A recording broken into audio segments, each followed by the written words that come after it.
She used to close billion-dollar deals before breakfast. Now she can't close her own front door without asking for help. Ava Collins, 30 years old, former tech CEO, wheelchair-bound since the accident that rewrote her entire life, sits alone beside the most decorated Christmas tree in Manhattan while the whole city laughs around her. No board meetings, no headlines, just the cold and the lights and the unbearable sound of other people's happiness. She thinks nobody sees her anymore. She's wrong. If this story finds you tonight, drop your city in the comments. I want to see how far this one travels. Hit like, and let's begin. The tree went up the first week of December. It always did. 60 feet of Norway spruce hauled in from somewhere upstate, rigged with 40,000 lights and enough tinsel to blind a person if the wind caught it right. The city workers spent 3 days on it. Traffic rerouted, cherry pickers, a small crowd of onlookers who had nothing better to do on a Tuesday afternoon than watch men in orange vests argue about extension cords. By Christmas Eve, Rockefeller Plaza glowed like something out of a dream. Or at least, that was how the tourists described it. The ones taking photos, elbowing each other for position, holding their phones up over their heads to catch the full height of the thing. Children in wool coats pressed their noses to the barriers. Couples stood close. A street musician near the south entrance played "Oh Holy Night" on a saxophone, badly, but the crowd clapped anyway because it was Christmas, and clapping felt like the right thing to do. Ava Collins had been sitting in the same spot for 47 minutes. She knew it was 47 minutes because she'd checked her phone at 6:13 when she first arrived, and now it was 7 o'clock on the dot. And she hadn't moved, hadn't tried to. The wheelchair was parked just inside the outer ring of the plaza, to the left of the main viewing area, close enough to see the tree but far enough back that she wasn't in anyone's way. That was something she'd gotten very precise about in the past 2 years, not being in anyone's way. The cold was the kind that sat in your teeth, dry and dense, the temperature hovering somewhere around 18 degrees with a wind coming off the Hudson that shaved it down further. She had a blanket across her lap, the expensive cashmere one her assistant Deborah had sent over last week with a card that read "warmth and healing for the holidays," which was the kind of thing people said when they didn't know what else to say. The blanket was gray. Ava had asked for charcoal. Close enough. She wore a dark coat, a scarf her mother had chosen, gloves she hadn't taken off since the town car dropped her. Her hair was pulled back, practical, controlled, the way she wore it to meetings when she still had meetings to go to. Dark brown, a few strands loosened by the wind. On paper, she looked put together. The rest of it was harder to explain. 2 years ago, Ava Collins had been the kind of woman people wrote articles about. Not the soft feature pieces about women in tech who talked about work-life balance and morning routines. The hard ones. Forbes. Wired. The ones with photographs that made her look like she was walking towards something with absolute certainty. She'd built Meridian Systems from a 3-person startup, operating out of a sublease in Chelsea, into a company worth 1,100 employees and a Series D that had closed at $420 million. She'd done it in 6 years. She'd done it largely without sleeping. The accident was not dramatic, which was the part that still bothered her some days. There was no moment of heroism, no terrible weather, no one to blame in a clean and satisfying way.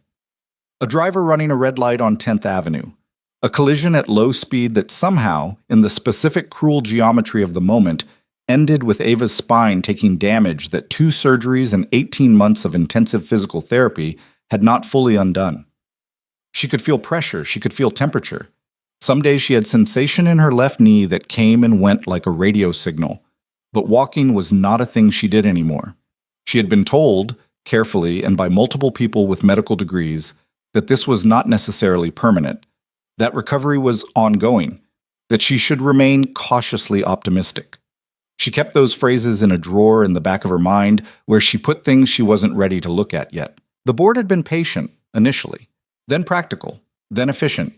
By the time the second surgery was done, the company she'd built had been restructured in ways that had been described to her as necessary for stability during a period of transition, which was corporate language for "we didn't wait for you." She still owned shares. She still had a title. But Meridian Systems ran without her now, and everyone involved had been very kind about the entire thing, which somehow made it worse. So here she was, Christmas Eve, alone in the middle of 40,000 lights, and not one person in this entire plaza who was looking at her. She watched a couple take a selfie in front of the tree, the man holding the phone up, the woman pressing her face against his shoulder, both of them laughing at something off screen before the camera clicked. She watched two kids chase each other in circles until the older one slipped on a patch of ice and went down hard, and the younger one stopped dead, uncertain whether to laugh or cry, before the older one got up and started laughing first, and the crisis passed. Normal things. Things she used to not even notice. The saxophone player finished "O Holy Night" and moved into something that might have been Silver Bells, but was also possibly a different song entirely. It was hard to tell. A woman nearby was on the phone speaking loudly, saying, "I told him I'd be there by 8. I don't know why he's making this into a thing." A group of teenagers somewhere behind Ava were laughing about something on someone's phone, the laughter spiking and dropping in that particular teenage pattern that was all peaks and no valleys. Ava looked at the tree. It was genuinely beautiful. She could admit that much. The lights ran gold and white mostly, with streaks of deep blue near the base, and the star at the top was lit from the inside so it seemed to pulse slightly, or maybe that was just her eyes losing focus in the cold.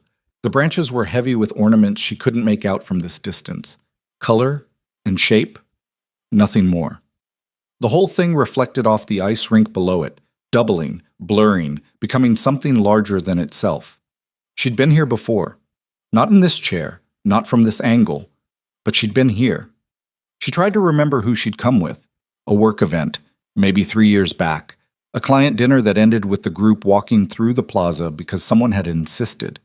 She remembered heels on stone, the crowd pressing close, a glass of something warm someone had pressed into her hand. She couldn't remember who she'd been standing next to. That bothered her more than she expected. Her phone buzzed. She glanced at it. "Mom, are you coming to the house tomorrow? Your father wants to know what time to expect you. Also, Grandma Nora is asking about your diet. I told her you're fine. Let me know." She put the phone back in her coat pocket without responding. Her parents lived in Westchester, the house she'd grown up in, big, well-kept, a colonial with green shutters, and a driveway that seemed to her, as a child, to stretch for approximately a mile. Her father, Raymond Collins, had made his money in commercial real estate and had very specific opinions about how money ought to be handled, which included not talking about it, not worrying about it, and using it to insulate oneself from the kind of problems other people had. Her mother, Patricia, was the social coordinator of the two. Dinners, charitable boards, the careful management of appearances. When Ava had gotten hurt, both of them had stepped in immediately. Efficiently. Her mother had hired a night nurse within 48 hours. Her father had called the hospital administrator personally. Arrangements had been made. The apartment Ava had been living in, a fourth-floor walk-up in the West Village that she loved with an unreasonable passion, had been deemed unsuitable, and she'd been moved, while still in rehabilitation, to a ground-floor unit in a doorman building on the Upper East Side that her parents had selected, vetted, and partially paid for. It was a nice apartment, clean, accessible. Close to the hospital, she was still doing outpatient PT at. She had not been consulted on any of it. "You need to focus on healing," her mother had said, when Ava had tried to express some version of this. "We're just trying to make things easier."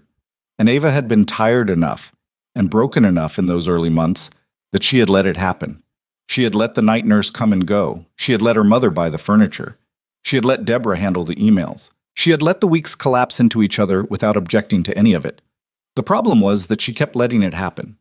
And now 2 years had passed, and she was still living in the apartment she hadn't chosen, still working with the assistant who reported back to her mother, still showing up for the dinners in Westchester where her father talked about the company's performance in careful, protective terms, as if numbers were something that might upset her. She was 30 years old, and she was being managed. That was the thing she thought about, sitting here in the cold. Not the accident, not the legs, the slow, quiet, almost invisible process by which she had been reduced to someone who needed managing. The wind came through sharply, rattling the barrier fencing, and Ava pulled the cashmere blanket higher on her lap. Around her, the plaza hummed. She might have sat there until the cold won completely if it hadn't been for the sound. Not the music, not the crowd noise. She'd tuned all of that to background. This was different. A child's voice, high and clear, cutting through the general wash of December noise, the way a child's voice does when it's aimed with purpose. "Dad, Dad, look!" Ava didn't turn immediately. She heard the word, registered it somewhere peripheral, kept her eyes on the middle distance. Lily, come back here. But Dad, she's alone. Something in that pulled her attention sideways. She turned her head. About 12 feet away, near the edge of the plaza barrier, a little girl stood with her mittened hands pressed flat against the metal railing, staring directly at Ava with the kind of open, uncalculated attention that only very young children and very old people still permitted themselves. She was maybe 7, maybe 8, small-framed, wearing a red coat that was slightly too big in the sleeves, a white knitted hat with a pom-pom that had seen better days, and a scarf in an aggressively orange color that someone had clearly let her choose herself. She had her father's coloring, Ava would realize later. Dark hair, brown skin, serious eyes that were currently doing very serious work of examining a stranger without any apparent embarrassment about it. Behind her, a man moved toward her, reaching for her shoulder, and Ava got the impression of someone who'd been moving with purpose all evening and hadn't quite stopped. Lily, you can't just stare at people. She's looking at the tree by herself. Lots of people look at the tree by themselves. Not like that. The man, her father, was 30-something, Ava guessed, with the kind of face that was harder to read than his daughter's. Medium height, broad shoulders, inside a coat that was decent but not new, a knit cap pulled down to his ears. He had the look of someone who worked outdoors or had at some point, not rough exactly, but solid in a way that didn't come from a gym. There was a weariness around his eyes that he was trying, visibly, to hold back from the rest of his face, like he was saving it for later. He looked at Ava. His expression went carefully neutral in the way people's expressions did when they were recalibrating quickly, when they'd been moving toward a situation with an apology ready and suddenly found themselves unsure what they were apologizing for. Sorry, he said to Ava, not pity in his voice, just reflex, the way you'd apologize to a stranger whose personal space a dog had invaded. He gestured at the girl with a slight helplessness that suggested this explanation frequently proved insufficient. Curious? I can see that, Ava said. Her voice came out more clipped than she intended. The cold, maybe. Or the fact that she hadn't spoken to another person in 4 hours. She watched the man's expression register this, file it somewhere, not react. The girl, Lily, was still looking at her. What's your name? Lily asked, direct. No social anxiety whatsoever. Ava blinked. Ava. I'm Lily. She said it with the confidence of someone who felt names were important information. That's my dad. He's Ethan. Ethan, who clearly had strong feelings about strangers being given his full name by his 7-year-old, pressed his lips together but didn't correct her. Hi, Ava said, because she couldn't think of anything else. Why are you sitting here by yourself? Lily asked. Lily, it's fine, Ava said, and she wasn't sure if she meant it's fine, she can ask, or it's fine, I'm fine, but either way the words came out before she'd decided on them. She looked at the girl. I wanted to see the tree. We came to see this tree too. Lily said this like it established something significant between them. Dad said we could come if I ate my whole dinner. And did you? Most of it. The green beans don't count because they were slimy. Lily. Ethan's voice had the tone of someone who'd had this conversation and hadn't expected to have it again tonight. That seems fair, Ava said. Lily smiled. It was a sudden smile, wide and a little gap-toothed on one side, a baby tooth recently vacated, and it hit something in Ava's chest in a way she hadn't prepared for. Not sentimentally, not immediately, more like pressure, like something pressing carefully against a door that had been shut for a long time. Are you cold? Lily asked. A little. We have hot chocolate. Well, we had hot chocolate. She looked up at her father. We had hot chocolate, right, Dad? At the cart. We did, Ethan confirmed. We're out of hot chocolate. Sorry, Lily told Ava, with genuine regret. It's okay. Lily turned back to the tree. The conversation appeared to have concluded to her satisfaction, and she leaned against the railing again, watching the lights with the focused appreciation of someone giving a job proper attention. Ethan had not moved. He was still standing a few feet back, and Ava could feel him making a decision about whether to steer his daughter away or stay where they were. She looked at him. He looked at her. The moment held. Merry Christmas, he said. Simple. Not forced. Not performed. The two words landing the way they were supposed to land, which was just human. Something went wrong with Ava's face. She couldn't have explained what exactly. The muscles did something involuntary. Her throat tightened.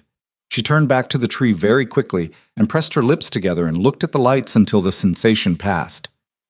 "Merry Christmas," she said to the tree, and then corrected the direction of her voice. "To you too. Me." They stayed for 20 minutes. That was the strange part. They didn't leave. Lily asked several more questions. Whether the star was real gold? Ava told her probably not. Lily seemed unbothered. Whether the people ice skating below were professionals? Ava told her definitely not. Based on a man in the middle of the rink who had just taken a significant fall, Lily laughed. Whether Ava had a Christmas tree at home? Ava paused on that one. "A small one," she said. "How small?" "Tabletop. About a foot tall." Lily's face communicated that she found this number inadequate. "Our tree is 6 feet," she said. "That's a good tree. It fell over twice. Dad had to tie it to the curtain rod." She considered this. "It's fine now." Ethan made a sound that was not quite a laugh. "What?" Lily said. "Nothing." He was watching the rink. But there was something in the line of his jaw that had loosened. The held-back exhaustion she'd noticed at first had retreated slightly, replaced by something almost warm. Ava watched him while he wasn't looking. She had spent enough years reading people in rooms, boardrooms, investor meetings, the particular theater of professional negotiation, that she'd built up a habit of it that didn't fully switch off. What she read in Ethan Walker in those 20 minutes was a man carrying something heavy, who had chosen not to put it down for the evening. Not denial. He wasn't pretending. He was just choosing, the way you choose when you're doing it for someone else. The realization came to her slow and quiet, the way things did when they were true. He wasn't just giving Lily Christmas. He was also somehow giving himself enough of it to keep going. She didn't say that. "The tree's really something tonight," Ethan said at one point, not to either of them specifically, just noting it, standing with his hands in his pockets, looking up. "It is," Ava said. She meant it. For the first time in 47, now 67, minutes, she actually meant it. The lights felt different than they had before. Not prettier exactly, just present. Lily found a candy cane in the inner pocket of her coat, a discovery that seemed to surprise even her, and after examining it briefly, held it out to Ava. "You can have it if you want.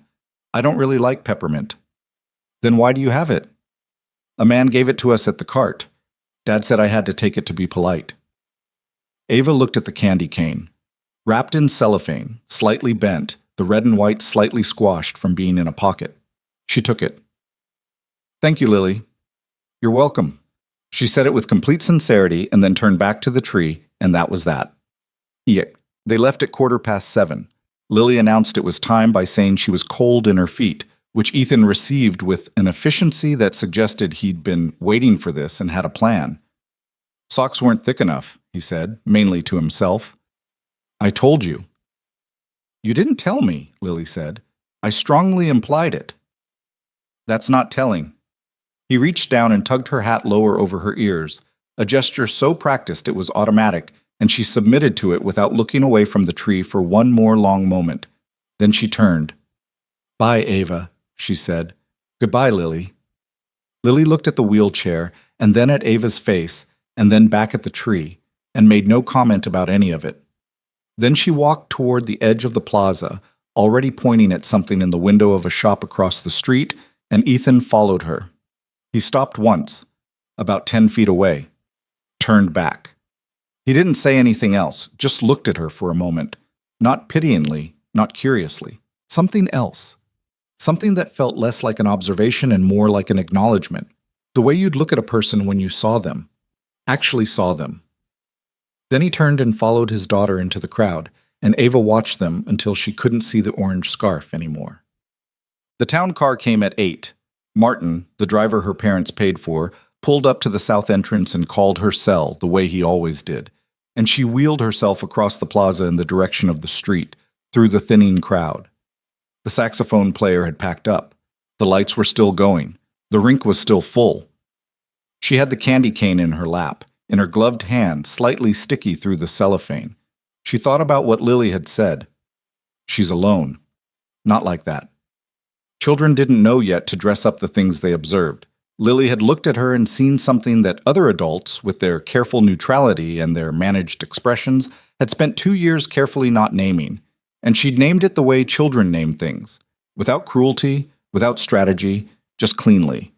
Like pointing at a color. She's alone. The car pulled up. Martin got out to help with the chair, as he always did, and Ava accepted his help, as she always did, and the chair folded into the trunk, and she settled into the back seat, and Manhattan moved past the windows at the pace of Christmas Eve traffic, which was to say it barely moved at all. Her mother's text was still unanswered. She looked at it for a moment. Then she put the phone away again and watched the lights strung along the storefronts go by. Red, gold, green, white.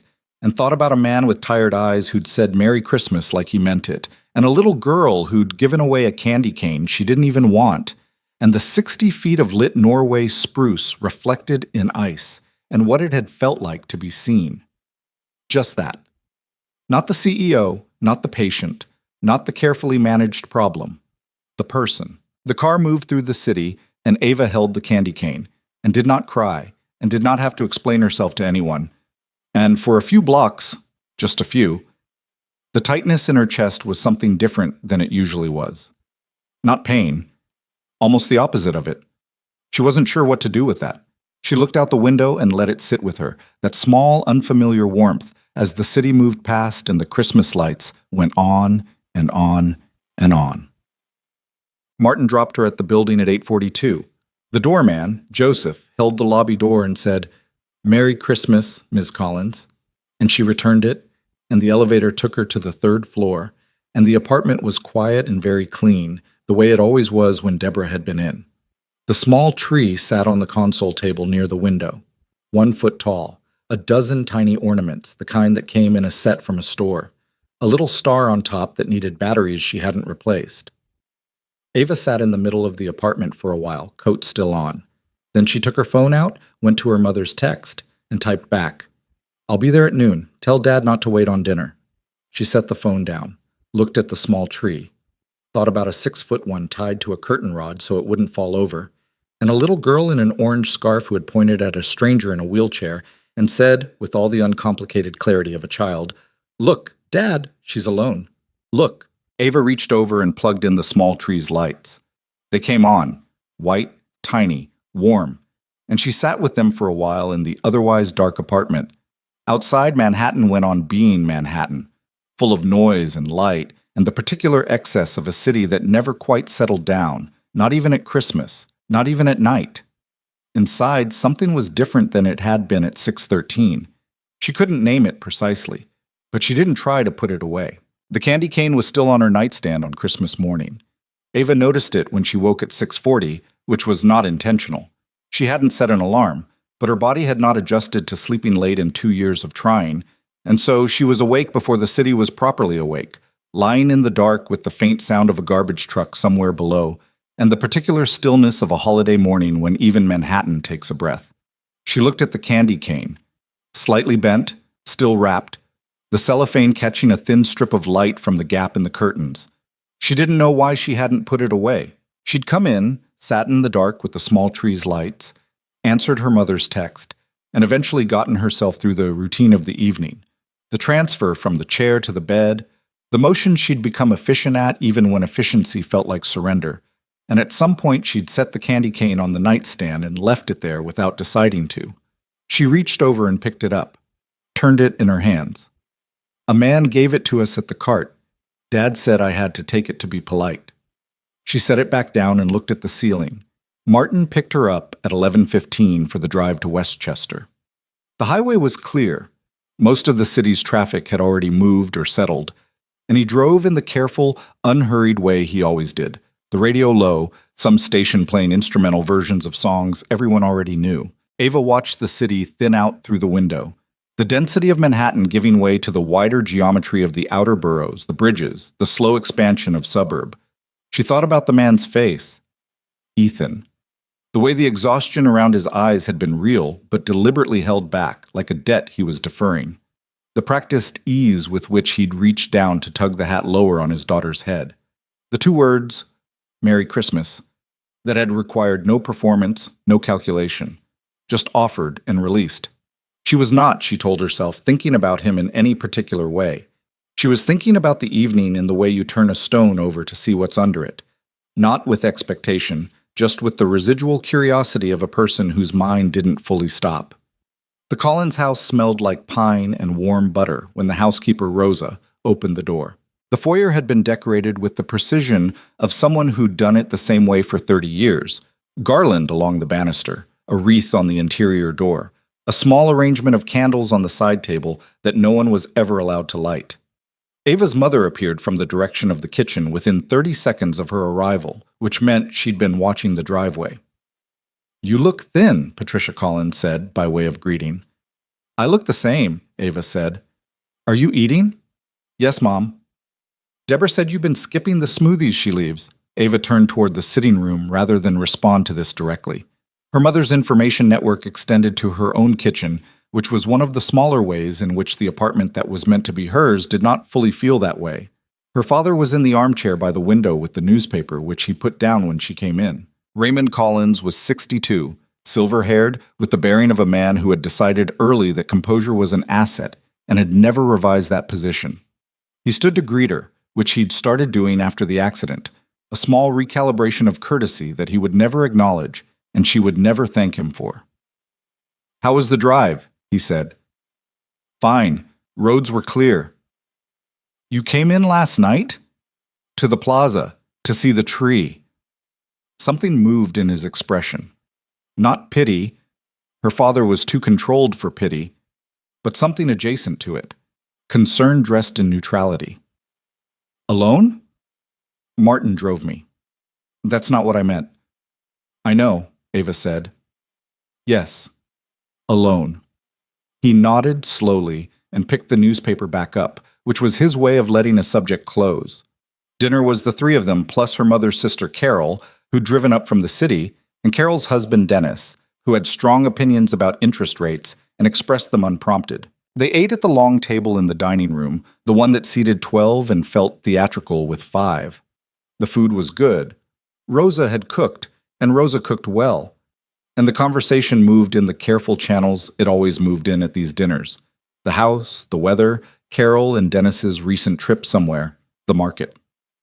Ava's father asked about Meridian twice, both times in the careful, distancing way, like he was asking about a car she used to own. "The Q4 numbers looked strong," he said, "from what I saw."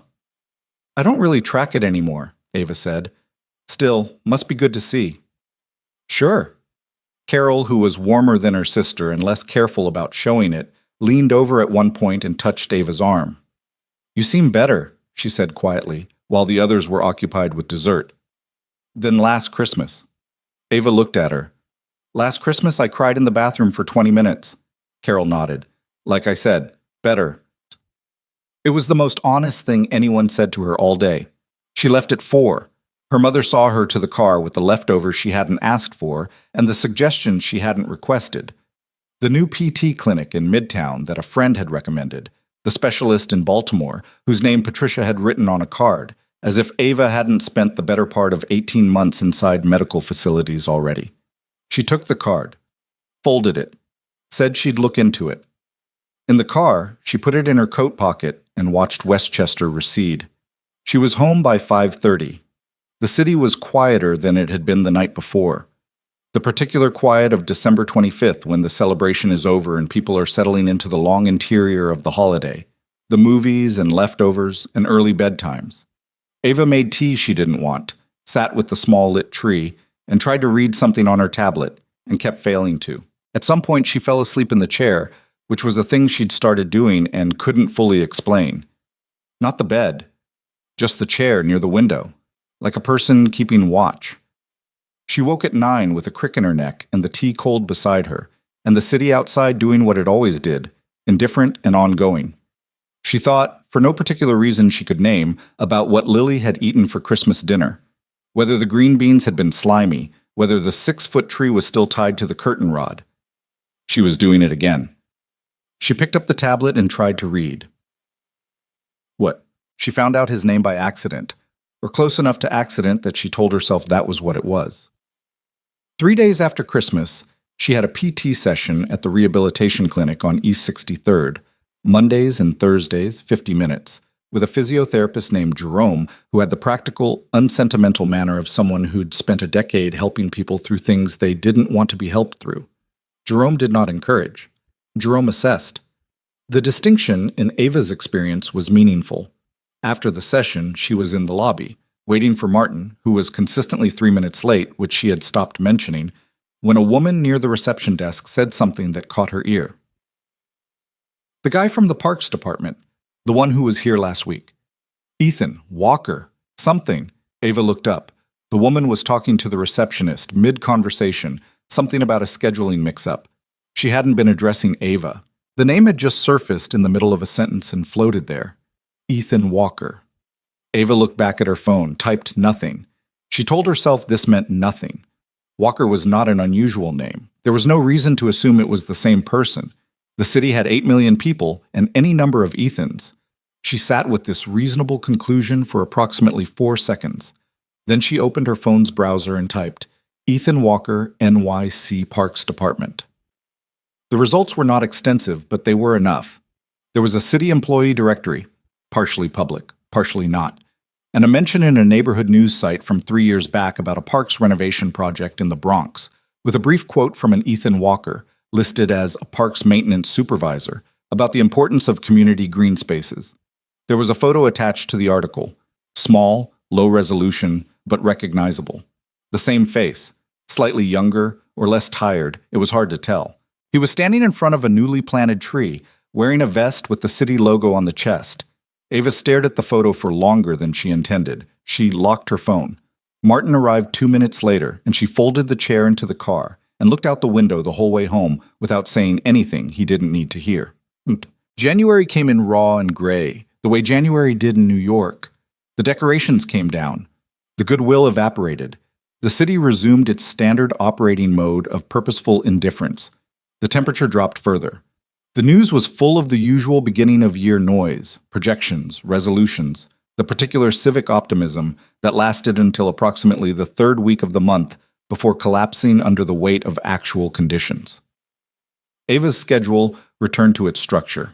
PT twice a week, the occasional remote meeting with Meridian's legal team about something she was still technically a party to, the dinners her mother proposed and she attended or declined in roughly equal measure.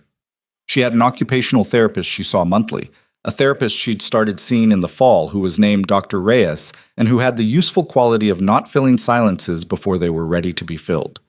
She told Dr. Reyes about Christmas Eve, about the plaza and the girl in the orange scarf and the man who'd said Merry Christmas without making it into a thing.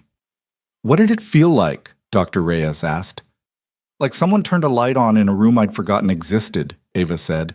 Then she made a face. That's terrible. No, it's... Tell me more about the room. Ava looked at her hands. Like, when he said it. I realized I'd been going through all these motions, the dinners, the PT, the calls with the board, and all of it had the quality of something done in the dark. Not sad, necessarily, just absent. And those 2 words just... She stopped. Made you present, Dr. Reyes offered. I was going to say they annoyed me? Dr. Reyes smiled slightly. Because I didn't want 2 words from a stranger at a Christmas tree to matter that much, Ava said. That feels like a lot of pressure to put on someone who doesn't know I exist. He knows you exist. You spoke for 20 minutes. He doesn't know me. Does that matter? Ava didn't answer that. She looked out the window at the January street, at a man walking a dog that was pulling hard in the opposite direction, at a woman in a yellow coat who was walking fast with a coffee cup and the particular focused expression of someone running exactly 4 minutes late. His daughter gave me her candy cane, she said. She didn't even like peppermint. She just gave it away. Where is it now? Ava was quiet for a moment. Still on my nightstand. Dr. Reyes wrote something in her notebook.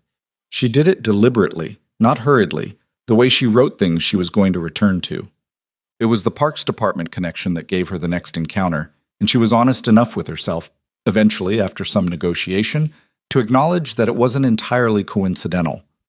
There was a community meeting in late January, held at a rec center in the Lower East Side, about a proposed renovation to a small neighborhood park.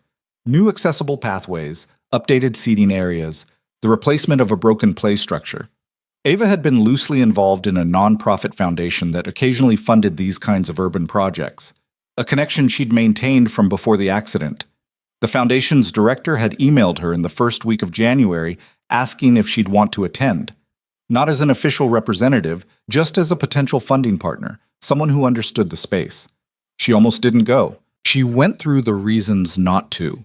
The weather was brutal, the location was a 20-minute drive in traffic, she didn't know anyone who'd be there, and she admitted this privately, sitting with the email on a Wednesday morning, uncertain about what she was actually hoping for.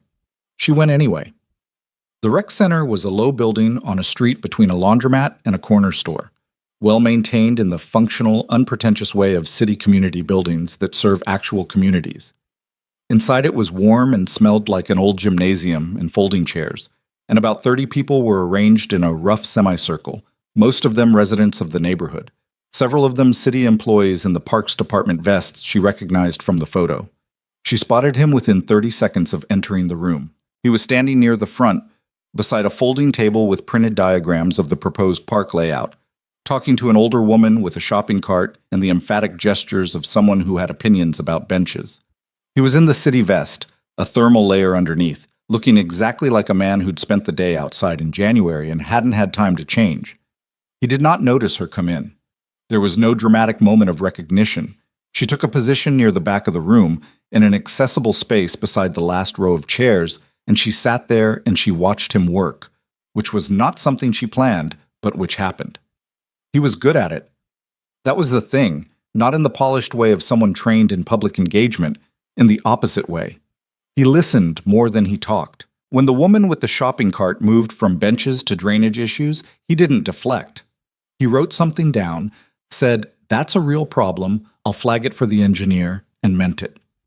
When a man at the front of the room asked an aggressive question about timeline, his manner suggesting he'd been given timelines before that hadn't held, Ethan didn't get defensive. He said, "That's fair. The last project ran 6 months over. Here's what we're doing differently this time." And he said it like someone who understood why trust had to be earned rather than assumed. Ava watched him do this for 40 minutes. At the break, coffee and store-bought cookies on a side table, he crossed the room to refill his paper cup and looked up and stopped. She watched the recognition move across his face. Not surprise exactly, more like a rapid series of adjustments. His eyes went from neutral to alert to something that wasn't quite certain of itself. "Ava," he said. "Hi." He looked at the room, then back at her. "You're here for the park project?" "I'm connected to a foundation. We fund accessible infrastructure projects sometimes." She kept her voice level, professional. She'd prepared this explanation on the drive over, which she was not going to admit to anyone. "That's..." He seemed to be deciding whether to complete the sentence. "That's good. We need the funding. The accessible pathway piece is actually the part most likely to get cut first if the budget tightens." "That's usually how it goes." "Yeah." He looked at his coffee cup, back at her. The uncertainty she'd seen in the first look had settled into something less readable. "You live near here?" "Upper East Side." "Long way to come for a neighborhood parks meeting." "I wanted to get out of the apartment." He nodded slowly. She couldn't tell if he believed her. She wasn't entirely sure she believed herself. "How was your Christmas?" he asked. The question was simple and she hadn't prepared for it. "Westchester," she said. "My parents' house. It was fine. Good." A pause. "Yours?" Something shifted in his face, subtle, quickly managed. "Good," he said. "Lily got the bike she wanted. Took me an hour and a half to put together at midnight, but..." He moved one shoulder. "Worth it." "She enjoy it?" First ride she made it about 4 feet and hit a fire hydrant. Cried for 10 minutes, then got back on. He said this with the particular combination of exasperation and pride that seemed to be the default setting of parents talking about children who were also, against all evidence, doing fine. "She's fine." Ava almost smiled. "She seems like she would be." The break was winding down, people moving back toward chairs, and Ethan glanced toward the front of the room where his colleague was setting up for the second part of the presentation. "I should," he gestured vaguely. "Of course." He didn't move immediately. One beat. Two. "It's good to see you," he said, and she could tell it wasn't a reflex, that he'd chosen to say it and meant it the same way he'd meant Merry Christmas. Just a fact, offered plainly. "You too," she said. He went back to the front. She stayed in the back. The meeting resumed, and she sat through the rest of it taking real notes. Pathway grades, surface materials, the ADA compliance thresholds the contractor had quoted. And when it was over, Ethan was occupied with the older woman again and a group of 3 residents, and she didn't wait. In the car home, Martin had the radio on low, the same instrumental station as Christmas Eve, and Ava sat with her notebook in her lap and looked at her notes and thought that she had not been to a community meeting in 2 years, had not walked into a room full of strangers in 2 years, and that her hands, while slightly cold, had not shaken. Not once. She sent the foundation director an email that night recommending the park project for consideration. She outlined the accessible pathway component specifically, included the budget shortfall figures she'd noted during the presentation, and marked it as a priority review. She'd sent hundreds of emails like it before. Recommendations, assessments, allocations. This one took her 20 minutes to draft, which was longer than it should have, but the final version was clean and professional and correct. She reread it twice before sending. Then she sent it. Cute. February moved slowly, the way February always did. The city's most stubborn month, the one that offered no charm to offset the cold, no holidays with enough weight to pull people out of themselves. It was the month that tested people, or at least that was how Ava had always thought about it, even before the accident. She went to PT. She saw Dr. Reyes. She attended 2 more foundation meetings, one remote, one in person. She called her mother back for the first time in 9 days and had a conversation that lasted exactly as long as it needed to, and no longer. She thought about Ethan Walker more than she intended to, which was a fact she was still in the process of deciding what to do with. Not romantically, or at least not in any way she was prepared to name. More like the way a person thinks about a window they discovered in a room they thought they knew. The room is the same room, but now there's light in it, and that changes the nature of the room. She looked him up again, not intrusively. She wasn't capable of much beyond what was publicly available, and she didn't try to go beyond that. She found a little. He'd been with the City Parks Department for 6 years. He lived based on the address listed in the neighborhood meeting attendance sheet she'd been given, somewhere in Astoria, Queens. There was no social media presence she could locate, which meant either he was private or he didn't have the energy for it, and based on what she knew of his daily load, she suspected the second. She found one more thing, almost by accident, a death notice in a Queens community paper, 4 years old. Mara Walker, 28, beloved wife and mother. A short paragraph.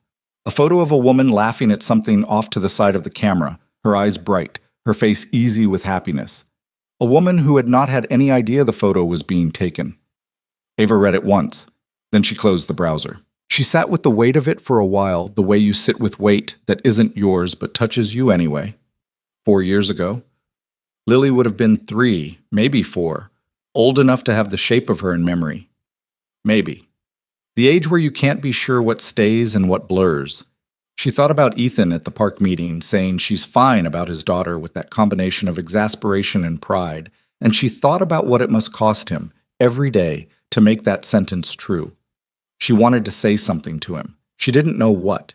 She didn't have a mechanism for it that didn't feel presumptuous, or strange, or like more than what the situation was. 2 people who'd met at a Christmas tree and exchanged 40 minutes of conversation across 2 encounters, one of which had been, on her part, not entirely unplanned. She was not going to manufacture a 3rd encounter. She was almost certain of this. It was in this state of almost certainty that she received, on a Tuesday morning in the 2nd week of February, an email from the Foundation's director. The Parks project had been approved for partial funding. The director was coordinating a small site visit for the following week, the accessible pathway portion specifically, and it included Ava in the invite list as the recommending member. Ava stared at the email. Then she opened her calendar and marked it. She told herself it was because accessible infrastructure was something she genuinely cared about, which was true. She told herself it had nothing to do with anything else, This was partially true. She closed the calendar and looked at the candy cane on her nightstand, which she still had not moved, and which she was no longer pretending to have an explanation for. Outside, February did what it did. The city moved through it anyway, because it had no other option, and because cities, like people, learned to move through the months that offered them nothing on the working assumption that something better was eventually coming. Ava made tea. Actually drank it this time. She looked at her small tree, still sitting on the console table. Still plugged in, though Christmas was 7 weeks gone. She hadn't unplugged it. She kept meaning to. But every night she came back to the apartment and it was the first thing she turned on. And some part of her. Not the part that managed companies or read financial reports or navigated the careful social architecture of her family. Some other part. The part that had sat in the cold on Christmas Eve and felt for a moment genuinely present. That part wasn't ready to take it down yet. She left it on. The site visit was scheduled for a Thursday morning at 10. Ava arrived 7 minutes early, which was a habit she'd never managed to break despite having, for the past 2 years, very little that required punctuality. The park was small. A corner lot that the neighborhood had clearly been using for years in spite of its condition rather than because of it. 2 benches with peeling paint. A chain-link fence along the east side. A play structure that had been cordoned off with orange plastic netting. The kind of netting that communicated clearly that something had failed structurally and no one had gotten around to replacing it yet. In the center, a large oak tree, old and serious, its bare branches making a complicated pattern against the February sky. 3 people from the foundation were already there when she arrived. The director, Marcus, who was 60 and moved like someone who'd worked in nonprofits long enough to stop expecting gratitude. A younger woman named Sue Jin, who handled the accessibility compliance assessments, and a man from the contractor's team with a clipboard and new boots that suggested he didn't usually do site visits.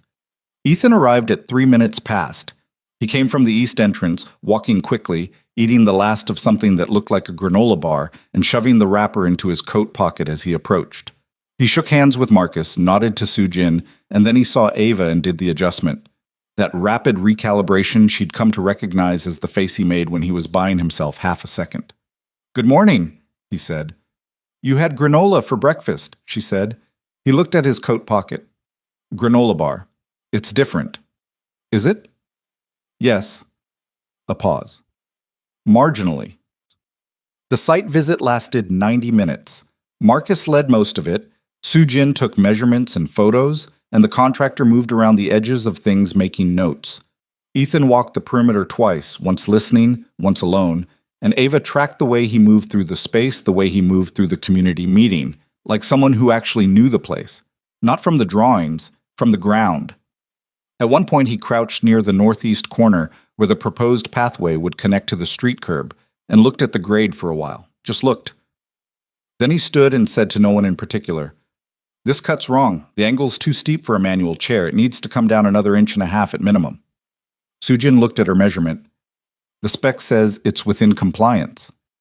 "Compliance is a floor, not a ceiling." He said it without judgment, matter of fact. "If someone's pushing themselves, not being pushed, they're going to struggle here. Worth flagging before the poor." Soo Jin wrote it down. The contractor made a note. Ava hadn't said anything. She was looking at the curb cut, at the angle, thinking about what it would actually feel like to navigate it. The forward pull, the effort required in the wrists, in the arms, in the whole upper body doing the work that the ground refused to help with. "You're right," she said. Not loudly. Ethan looked at her. He hadn't known she was listening or hadn't expected she would say anything. His expression did something brief, not surprise exactly. More like he heard something in her voice and registered it, and chose not to examine it in public. "Yeah," he said. Just that. They moved on. After the visit, Marcus and the others went to a diner on the next block to debrief over coffee. Ava joined them, and Ethan came too. Marcus had asked him directly, the way people who ran nonprofits learned to ask people whose expertise they needed and couldn't afford to hire. The diner was warm and crammed and smelled like bacon fat and dishwater, the vinyl booth seats repaired in 2 places with electrical tape. Ava took the end spot at the table. Ethan sat across from her, which was not arranged but became a fact. Marcus talked about timelines. Soo Jin talked about the compliance documentation. The contractor talked about material costs in a way that clearly anticipated negotiation. The coffee came in thick ceramic mugs, the kind that held temperature well and were impervious to being dropped, and Ava wrapped her hands around hers and let the meeting flow. At one point, Marcus turned to Ethan and asked, "What's your read on the community? Any pushback we should be ready for?" Ethan considered this. Mrs. Cabrera, older woman, shopping cart, she's been coming to meetings since before I took this territory. She's going to show up at the pour date and have opinions about the bench placement. Specifically, she wants the west bench moved about 4 feet toward the oak. She thinks the current position is too exposed. Is she right? Probably. The shade pattern in summer would be better. I'd move it. Marcus made a note. Anyone else? The bodega owner on the corner thinks the new fence design is ugly. He's not wrong. It is kind of ugly, but the old fence is a safety issue, so we managed that conversation. How? Ask him if his nephew can do the fence post painting. Kid's been trying to get community mural work. Give him the east panel. Ethan said this like it was obvious, like all problems were just other problems in disguise. 2 birds. Marcus looked at him for a moment with the expression of someone recalculating an assessment. You been doing this long? 6 years. You're good at it. Ethan shrugged once. Not false modesty. Genuine discomfort with being told something he didn't know how to answer.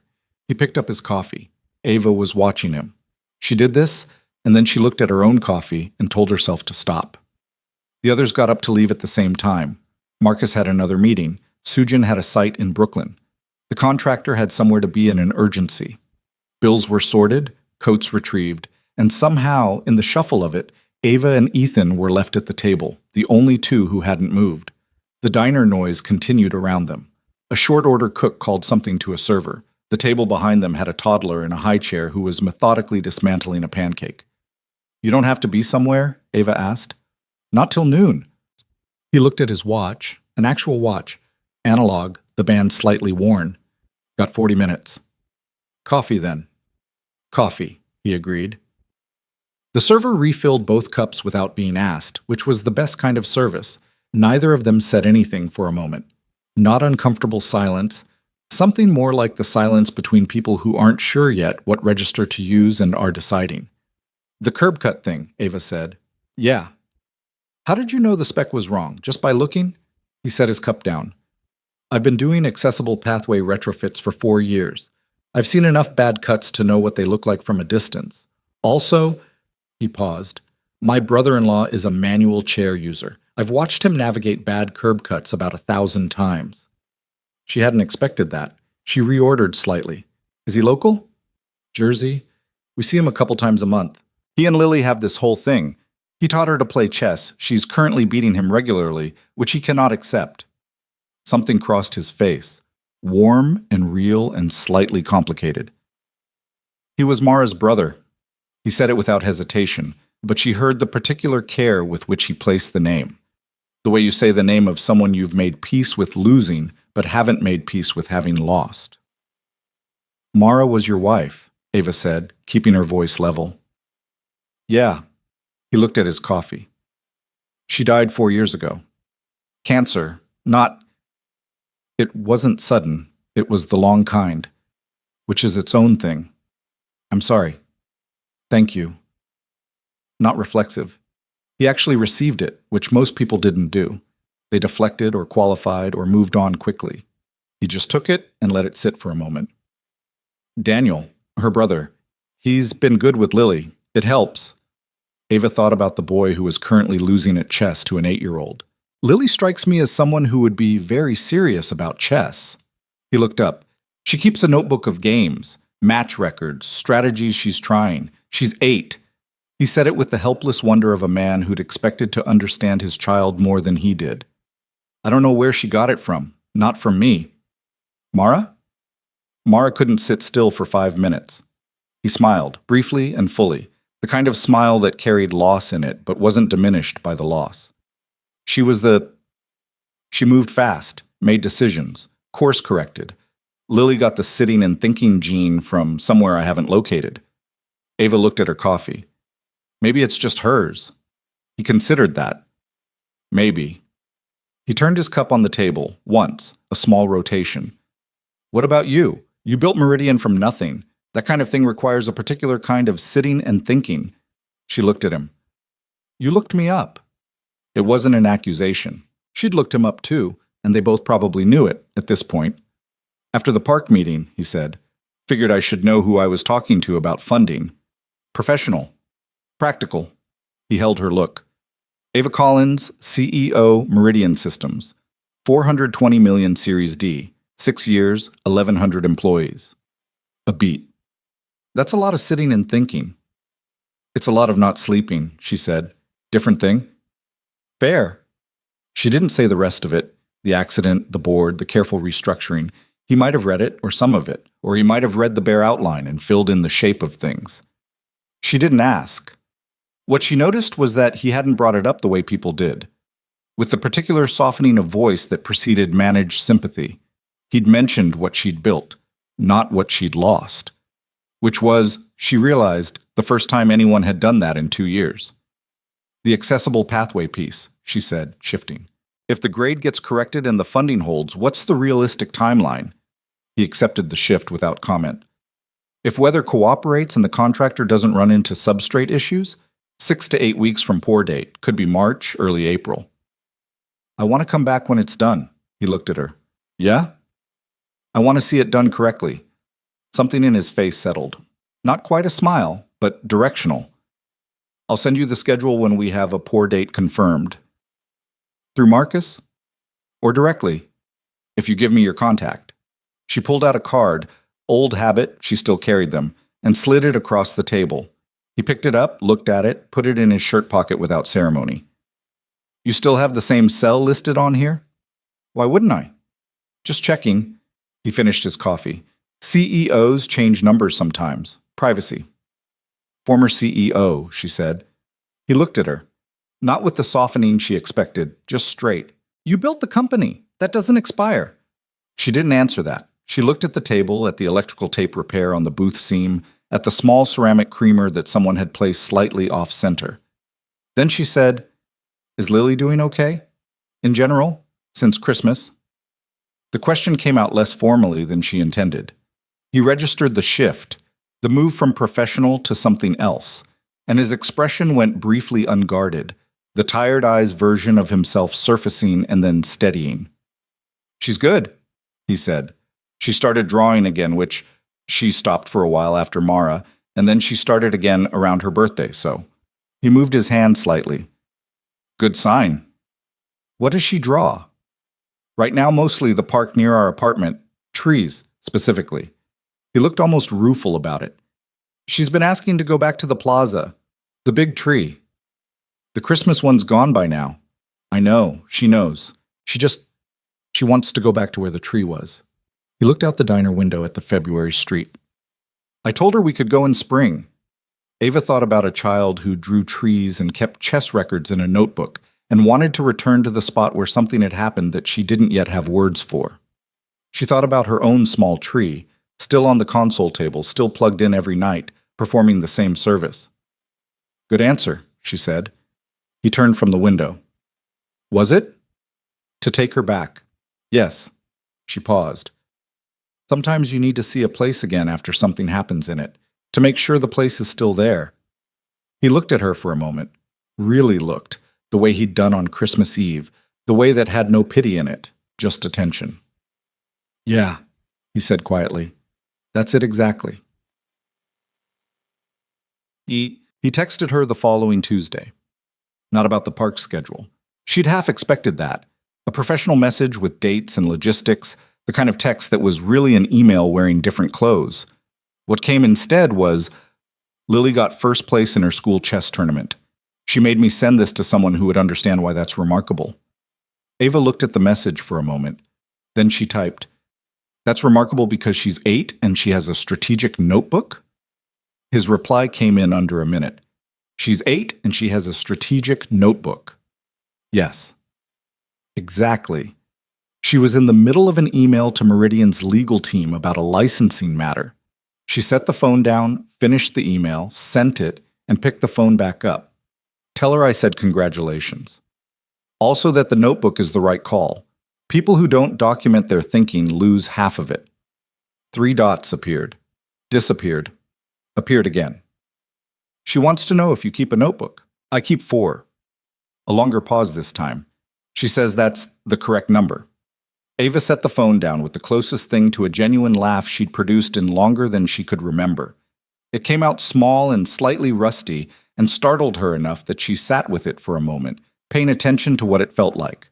Not performed, not managed, just there. The texts continued, sporadically, in the way of two people who have been given a reason to communicate and are working out the frequency. Not every day, not with any fixed pattern. Sometimes 3 messages in an afternoon, usually when something had happened with Lily that needed an audience who would appreciate the specific absurdity of it. The chess notebook.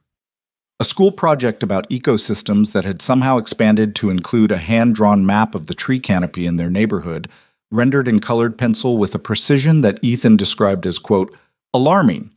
The ongoing fire hydrant grudge match between Lily and the bike, which he reported Lily was winning. Sometimes it was about something else. He asked once on a rainy Thursday whether she'd ever followed through on any of the specialist recommendations her parents had pushed on her.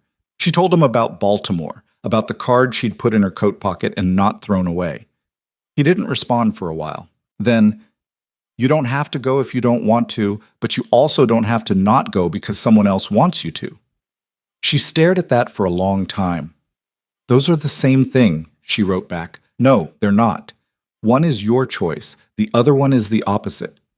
She didn't answer that night, but she found the card in the coat pocket the next morning, and she put it on her desk instead of back in the pocket, and she looked at it while she was on the phone with the foundation, and she didn't put it away. The thing about Ethan Walker was that he was not, in any obvious way, a complicated man. That was the thing Ava kept reaching for and kept finding more under. He worked for the city parks department. He supervised maintenance crews, managed community relations, walked the parks in his territory in all weather, kept a schedule that started at 6:30 and rarely ended before 5. He did this on top of getting Lily to school, picking her up, managing the logistics of a household that was just the two of them, plus the occasional help from Daniel, Mara's brother, who lived 40 minutes away in Jersey and came when he could. He didn't talk about it as something extraordinary. He didn't perform it. When she asked him once in a text that she second-guessed for several minutes before sending, "How do you manage all of it?" his answer was characteristically direct. "Most days I don't, completely. You just figure out which pieces absolutely have to happen and you do those. Everything else you renegotiate." What gets renegotiated? Sleep. A lot of sleep. Cooking. I'm a mediocre cook. Lily has accepted this. My social life is pretty much non-existent, which I was going to fix and then didn't. Why didn't you? A longer pause than usual, because for a while it felt disloyal, and then by the time it stopped feeling that way, the habit was already gone. She read that twice, thought about the things that could be said to it, and discarded most of them. What she finally sent was, "That makes sense." He didn't respond right away. When he did, it was just, "Yeah." But the next text came 2 hours later, unprompted. "Lily wants to know if you'd want to see the park when it's done. Like, come by when the pathway's finished. She says, and I'm quoting, the lady with the wheels should see it because Ethan made sure the curb was right." Ava stared at the words "the lady with the wheels" for a moment. Then she thought about Lily, who had given away a candy cane she didn't want, who named strangers without embarrassment, who drew trees in colored pencil. And she realized that the phrasing wasn't careless. It was just accurate. No extra weight. No performed sensitivity. Just Lily, pointing at the world and saying what she saw. "Tell her yes," Ava wrote back. "And tell her Ethan is right to be proud of the curb." "I didn't say I was proud." "You're proud." Another pause, marginally. She set the phone down. Through the window, the February light was already shifting, not toward warmth, not yet, but toward the tentative longer days that meant something, in theory, was coming. The city went about its business below her. The small tree sat on the console table, lights on, 7 weeks past its occasion. She'd looked up the Baltimore specialist's information 2 days ago, had not called yet, but had looked. That was the thing about change. It rarely announced itself. It didn't arrive with clarity and resolution. It arrived like a curb-cut grade, a small correction, 1.5 inches, the difference between someone being able to move under their own power and someone needing to be pushed. She'd spent 2 years being managed, the apartment she hadn't chosen, the assistant who reported to her mother, the board that had restructured her company in the quiet of her absence. All of it justified, all of it presented as care, all of it slowly removing from her the thing she hadn't known how to name until recently. Agency. The right to move under her own power. She picked up the card from her desk. The Baltimore specialist. Read the number. She didn't call today, but she opened her calendar and she blocked a date in March, 2 weeks out, and she wrote in the event field, "Make the call." Then she plugged in the small tree, even though it was not yet dark, and she sat with it for a while in the late afternoon February light, thinking about a park she hadn't seen finished yet, and a little girl who drew trees, and a man who understood the difference between a floor and a ceiling. The text from her mother came on a Sunday. "Your father and I have been discussing your situation. We think it might be time to talk about longer-term arrangements. The Westchester house has the east wing, more space, easier access. We've had someone come to assess the layout. Just an option to consider. Call me." Ava read it standing, sitting, technically, but with the particular quality of stillness that preceded a decision. She read it again. Then she put the phone face down on the counter and walked to the window, wheeled herself to the window, and looked at the city, which was cold and ongoing and indifferent to her family's floor plans. Her mother had had someone assess the layout, without mentioning it, without asking. The east wing of the Westchester house was nice, large, quiet, 35 minutes from the city on a good traffic day, which meant effectively removed from the city, from the foundation meetings, from the PT clinic on East 63rd, from everything she'd started, slowly, painstakingly, to rebuild around herself. The east wing would be comfortable. It would be managed. It would be the apartment she hadn't chosen, but larger and further and more complete. Her hands were in her lap. She looked at them. She thought about what Ethan had texted her weeks ago when she'd told him about the Baltimore card. "You don't have to not go because someone else wants you to." She picked the phone back up, opened her mother's message, typed, "I'm not moving to Westchester. I know you mean well. We should talk, but the answer is no." She sent it before she could revise it into something softer, more diplomatic, more managed. The read receipt appeared. 3 dots. Gone. Her phone didn't ring. She sat in the apartment that wasn't entirely hers yet, in the city that was, and she breathed, in and out. The radiator knocked against the wall the way it did when the building's heating system was working against itself. Outside, a cab honked once, twice, and then the sound moved away. The small tree was on the console table, lights on. She was still there. That counted for something. That counted for more than she'd known how to say, for longer than she wanted to admit. She pulled up Ethan's contact in her phone. She didn't text. She just looked at the name for a moment. Ethan Walker. No emoji, no note, just the name. The same way he'd said Merry Christmas. Just the thing itself without decoration. Then she put the phone in her lap and sat with the February city and the lit tree and the residue of the text she'd finally sent and let the evening come. Her mother called at 9:17 the following morning. Ava let it ring through to voicemail, which she had not done to her mother in 2 years, possibly longer. Patricia Collins left a message that was 6 minutes long. Ava listened to it while making coffee, not sitting down, just holding the phone and looking at the counter. The message was not angry. That was the thing about her mother. Patricia Collins did not get angry in ways that announced themselves. She got careful. The 6 minutes were careful, methodical, each sentence placed precisely, a structure built not to confront but to contain. She said she understood that Ava wanted her independence. She said of course she respected that. She said nobody was forcing anything. She said the assessment of the East Wing had just been exploratory, just wanting to know what was possible, just wanting Ava to have options. She said the word just 11 times. Ava counted. She called back at 10. "I got your message," she said. "Good." Her mother's voice had the particular quality it had when she was managing a conversation she hadn't planned for. Smooth, but slightly accelerated. "I just want you to know, Mom."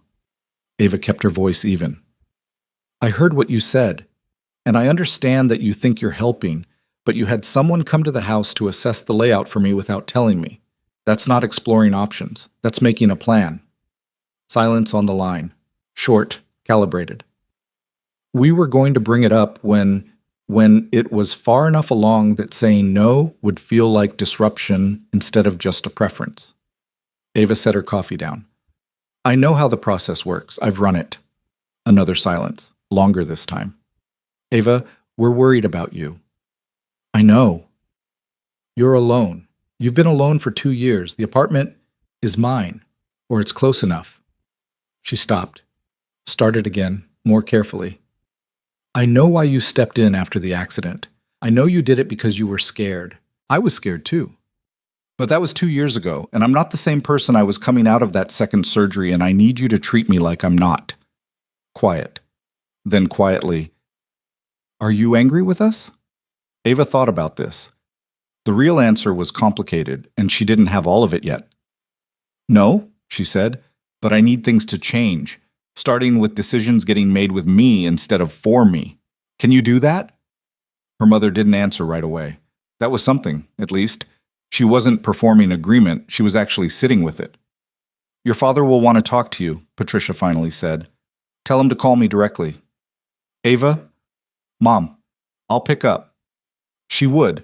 That was the thing. She wasn't shutting the door. She was just insisting on being the one who opened it. They said goodbye. The call ended. Ava sat in her kitchen with the coffee that had gone slightly cool and looked at the window, at the March sky outside. Still gray, still cold, but with a quality to the light that was different from February, a marginally greater willingness to be present. She thought about what she'd just said to her mother, the clean articulation of it, the absence of flinching. She picked up her coffee and drank it cold. Fuck it. Her father called 3 days later. Raymond Collins, unlike his wife, was not a man who worked in circles. He called at 8 in the morning before Ava's PT session, and he said, Your mother told me what you said. I want to hear it from you. Which part? The part about decisions being made for you. She told him. Not the 6-minute version, the real version, the one she'd been assembling for 2 years without knowing she was doing it, the apartment, the furniture, the assistant who reported back, the careful management of her access to her own company during the restructuring, the way information had been filtered and softened and translated as if she might shatter on contact with the truth of her own situation. Her father listened. She could tell he was listening because he didn't interrupt, and Raymond Collins interrupted when he thought he already knew where something was going.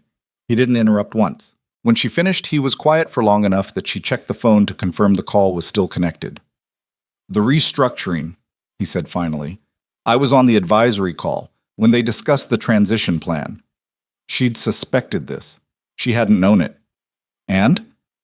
We thought you weren't in a position to handle it, to handle the pressure of fighting it while you were recovering. That might have been true, Ava said, at the time.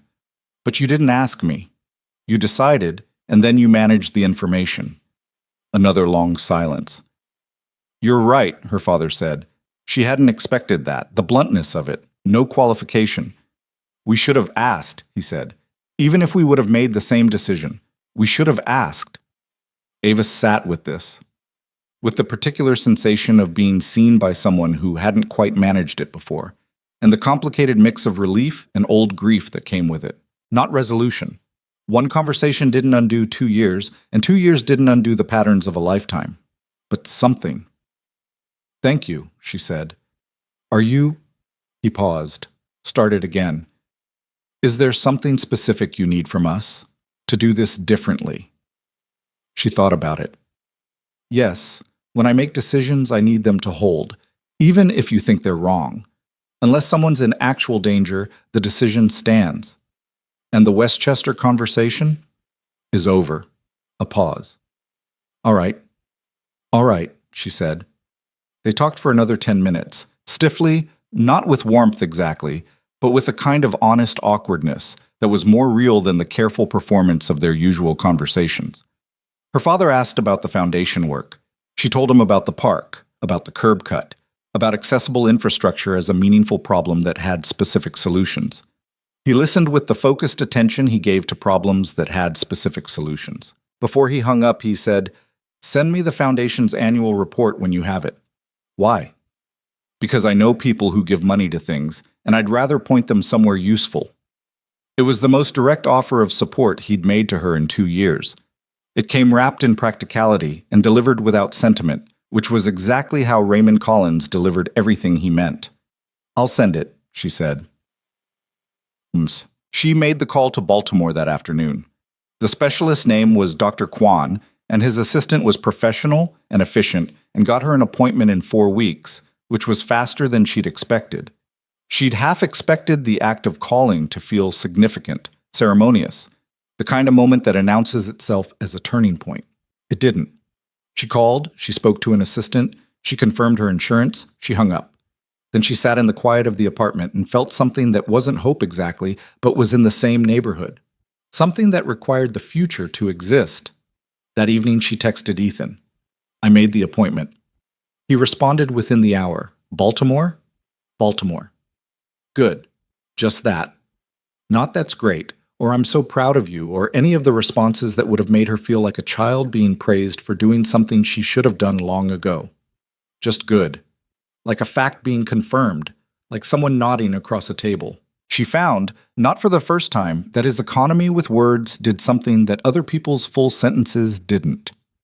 The park finished in the second week of March, 4 days ahead of the contractor's revised schedule, which Ethan texted her about with the exact level of mild vindication that she'd come to recognize as his version of enthusiasm.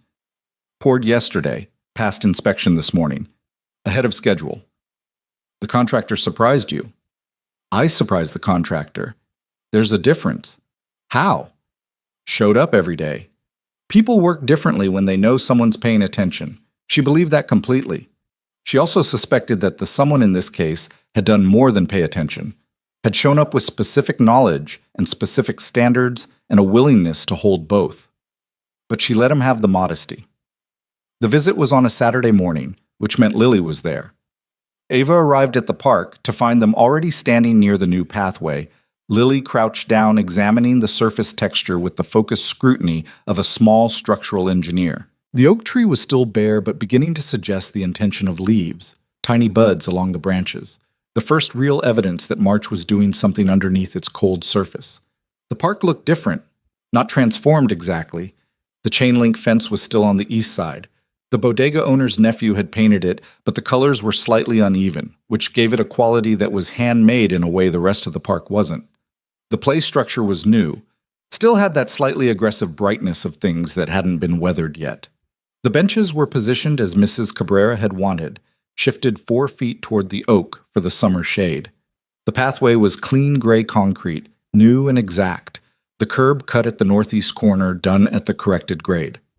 Ava rolled onto it from the street without breaking pace. No pull, no resistance in the wrists. The transition from sidewalk to pathway was level. She stopped at the center of the path and looked at it under her. "Well," Ethan said. "It's right," she said. "Told you. You told Marcus and Sujin. That's different." "She's being technical," Ethan said to Lily, who had looked up from her surface examination. "That's the correct way to be," Lily said, with the tone of someone delivering an assessment, and went back to examining the concrete. Ava looked at the oak tree, at the sky going pale blue through the branches, at the new bench where Mrs. Cabrera would sit in the summer shade when the leaves came in. "It's a good park," she said. "It will be," Ethan said. "Needs a season." "Everything does." He looked at her sideways, not saying anything, just acknowledging. Lily stood up, brushed off her knees, and came to stand beside Ava's chair, with the comfortable ease of a child who had decided, at some earlier point and without fanfare, that this was a normal arrangement. She looked at the path. "Did you know," Lily said, "that smooth concrete is actually harder to stop on than rough concrete? In the winter, because ice." "I didn't know that." "I read it." She looked at the path. "But this kind has the texture strips at the edges, so it's okay." "Detectable warning strips," Ava said, "for navigation." "Yeah," Lily nodded seriously. "We learned about accessibility in school. Our teacher says the city is getting better at it, but still has a lot to do." "Your teacher is right." "I told her about the park. She wants our class to come see it." Ethan looked at his daughter with the expression Ava had started to think of as his "how did I get you" face. The combination of bafflement and pride that surfaced whenever Lily did something that was simply, unmistakably, entirely herself. "You didn't tell me that," he said. "I'm telling you now." Lily looked up at Ava. "Can they come?" "It's a public park, so I think yes, but—" "It's a public park," Ava confirmed. "They can absolutely come." "Good." She seemed satisfied with this. "I'm going to look at the new play structure." She moved off toward the structure with the purposeful stride of someone on a schedule, and Ethan watched her go for a moment and then turned to look at the path. "She planned a field trip," he said. "Apparently. Without asking anyone." In her defense, she asked the relevant person. He made a sound that was close to a laugh. They stood, one sat, in the pale March sunlight with the park around them and the city beyond its fences doing what it always did. "The foundation email came through," he said. "Partial funding confirmed, remainder pending the second phase assessment." "I know. Marcus copied me." "Right." He was quiet for a moment. "Thank you for pushing that. It was the right project." "Still," he looked at the curb cut. "The pathway wouldn't have gotten built without the funding, and the funding might not have happened without someone making the case internally. So, you made the case at the community meeting. She stopped. "Showed up," he said. She looked at him. He was still looking at the path. His profile in the March light, the line of his jaw, the slight tension he carried even when he was being still, the worn watch, the coat that was decent but not new. "Ethan," she said. He turned.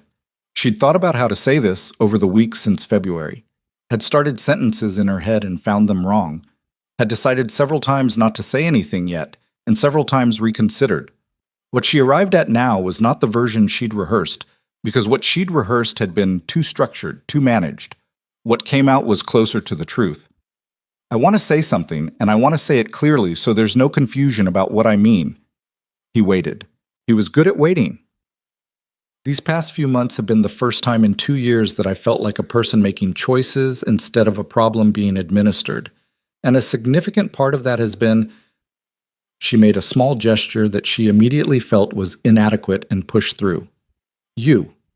Not in a, this isn't something that needs to be a thing if it doesn't. Ava." She stopped. "You can just say it," he said.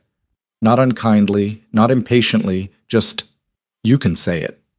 She exhaled. "I didn't know I was disappearing until someone looked at me." He held that for a moment. The park made its small noises around them. The creak of the new play structure under Lily's weight, a pigeon negotiating the new concrete. "On Christmas Eve," he said. "Yes." He nodded. Not minimizing it, not inflating it, just receiving it the way he received most things, steadily, with attention. "I think about that night too," he said. "Yeah?" "I was trying to get Lily home before she admitted her feet were cold, which, by that point, was inevitable." And then she stopped. He looked toward the play structure. "She always stops for the thing other people walk past. She stopped for me. She stopped for you." He turned back. I'm glad she did." The moment had a particular quality of uncertainty in it, the kind that was not uncomfortable but that both of them were holding carefully. Not fully formed, not resolved. Something between question and answer that hadn't found its sentence yet. "I'm going to Baltimore next week," Ava said. "The appointment. How are you feeling about it?" "Scared? Realistic? Those two things can coexist, it turns out." "They do," he said. "Frequently." "Your experience?" 4 years of it." A pause. "The first time I took Lily to a pediatric grief counselor, I sat in the parking lot for 20 minutes before going in. I was absolutely certain I was doing it wrong.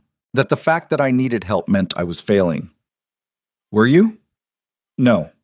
Lily told me last year that those sessions were some of the most important things that happened to her after her mom died. 8-year-old said that." He shook his head slightly. Verbatim. Ava thought about Lily's colored pencil tree maps, her chess notebook, her immediate and uncomplicated understanding of the world she observed. "She tells the truth," Ava said. "Relentlessly," Ethan said. "It's terrifying, and I don't want her to ever stop." From across the park, Lily's voice. Dad, the slide is faster than the old one. Good or bad? A pause while she considered this seriously. Good. Probably. He turned back to Ava, and she saw the thing she'd seen on Christmas Eve. The exhaustion present, but chosen to be put aside. The choosing visible, but not in a way that asked for anything. What time's your appointment? He asked. 10:30. I'm taking the train down the night before. By yourself. She looked at him. Yes. He held her look, not pressing, not backing down either. Okay. My mother offered to come. 3 times. But you said no. I said I'd call her after. He nodded. That's good. That's the right... He stopped himself. Sorry, you didn't ask for my... No, you're right. I think it is. She looked at her hands. I'm still learning the difference between accepting help and surrendering to it. That's a hard line. Very. She looked up. How do you know where it is? He thought about it. Actually thought. The way he thought about the curb cut grade, with precision rather than speed. I think it's about who's driving, he said finally. If you're deciding what help you need and asking for it, that's one thing. If someone else is deciding what you need and delivering it to you whether you asked or not, that's the other thing. Yeah. My parents have been doing the second thing for 2 years. I know. He said it without accusation, without drama, just acknowledgement. Do you think the conversation you had with them changed anything? I think it might have. I don't know yet. She looked at the oak tree. My father asked for the Foundation's annual report to share with his network. Ethan looked at her. That's significant, he said. For him? Yes. She felt something complicated in her chest when she said it. The old grief and the new possibility sitting next to each other without resolution. He's not going to transform overnight. Neither is my mother, but they heard me. I think they actually heard me. That matters. It does. She looked at the path again, the clean, straight line of it, the corrected grade, the texture strips at the edges. It's not enough to fix everything, but it's not nothing. 2 weeks later, Dr. Kwan's office in Baltimore was on the 4th floor of a medical building that smelled like all medical buildings. Antiseptic and recycled air, and the peculiar institutional quiet that settled over places where people came to receive news of various kinds. His assistant was kind without being solicitous. Dr. Kwan himself was 60, Korean-American, with the manner of someone who had given difficult information enough times to have learned how to give it without it becoming a performance. He reviewed her imaging, the surgical records, the physical therapy assessments Jerome had sent over at Ava's request. He asked questions she hadn't been asked before, not about what she couldn't do, but about what she could do, and when, and under what conditions, and what had changed. He examined her for 40 minutes.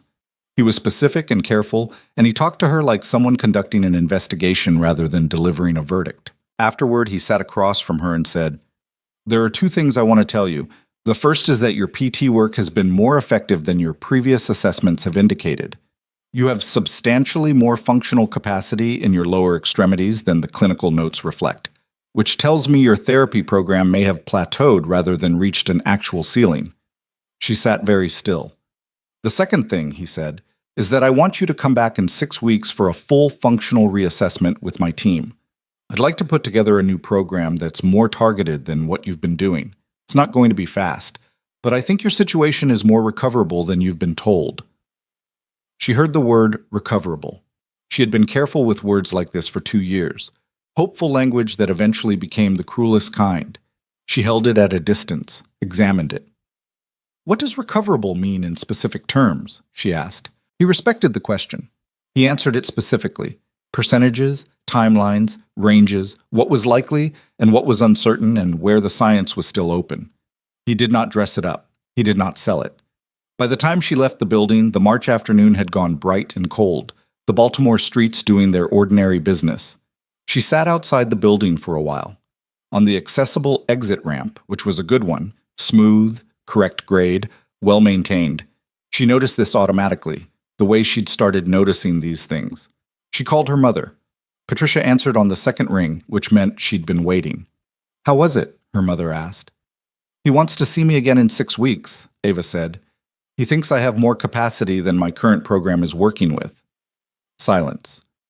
Then, in a voice her mother used very rarely, not the careful, managed voice, just the plain one, "Oh, Ava." "It's not a guarantee," Ava said quickly. He was very specific about that. It's a possibility that needs to be explored, not a, "I know," her mother said. "I know that." A pause. "I'm so glad you went." "You can't say I told you so." "I wouldn't." "You were going to." "I was absolutely going to, but I won't." Ava felt something strange move through her chest, close to the thing she'd felt on Christmas Eve, pressure against a door. But from the other side now, pushing outward. "Mom," she said. "Yes." "The East Wing conversation is still closed." "I know. But maybe dinner in Westchester, next month, if the weather improves." Quiet on the line. Then, carefully, like something being placed down gently, "I'll make the lamb you used to like." "The good one, not the overcooked version." "The good one," her mother agreed. She hung up and sat for a moment more on the Baltimore ramp in the March cold. Then she opened Ethan's contact and typed, "Dr. Kwan wants to see me again in 6 weeks. More capacity than I thought.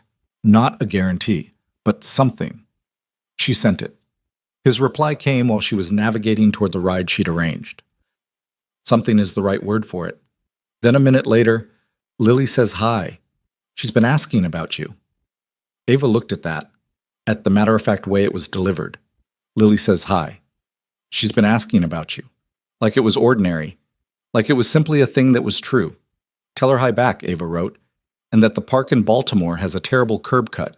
She should put it on her list." "She now has a list," Ethan replied. "You've created something." She almost laughed. Almost, and then fully, a real one, sharp and slightly unexpected, out there on the Baltimore ramp in the March afternoon with nobody to hear it. She put the phone in her pocket and looked at the sky, which was doing that early spring thing of not quite committing but trending in the right direction. Cautious optimism, as they said. The phrase she'd kept in the back drawer for 2 years. She took it out, held it. It felt, today, like it might be the right size. When she got back to the city that evening, she went directly to the apartment. Not her parents. Not anywhere else. She wheeled through the lobby, said hello to Joseph at the door, took the elevator to the 3rd floor. The apartment was the same. Clean and still and quietly hers, in the way it had been becoming, slowly, since February. The small tree was still on the console table. She'd finally, 3 weeks ago, taken the ornaments off and unplugged it, letting it be just a small artificial tree on a table rather than a symbol of anything. But she hadn't put it away. She put her coat on the hook by the door, made tea, sat by the window. The city was doing what it did in the evening. The movement of it, the particular density of lives occupying a small vertical space, the lights coming on in windows across the street as the March dark settled in. She thought about Baltimore, about Dr. Kwan's specific undecorated word, recoverable. She thought about the park in March light, and Lily examining concrete, and Ethan saying you can just say it in the way of someone who'd given up waiting for things to be easier than they were. She thought about her mother's plain voice, not the managed one, saying, "Oh, Ava." She thought about what it had taken to get from Christmas Eve to here. Not one gesture, not one turning point, not the clean arc of a story. Something messier. A series of small corrections, each one requiring a decision, each decision requiring a choice between the door and the room. She'd kept choosing the room. She looked at the phone, at Ethan's last message. "She's been asking about you."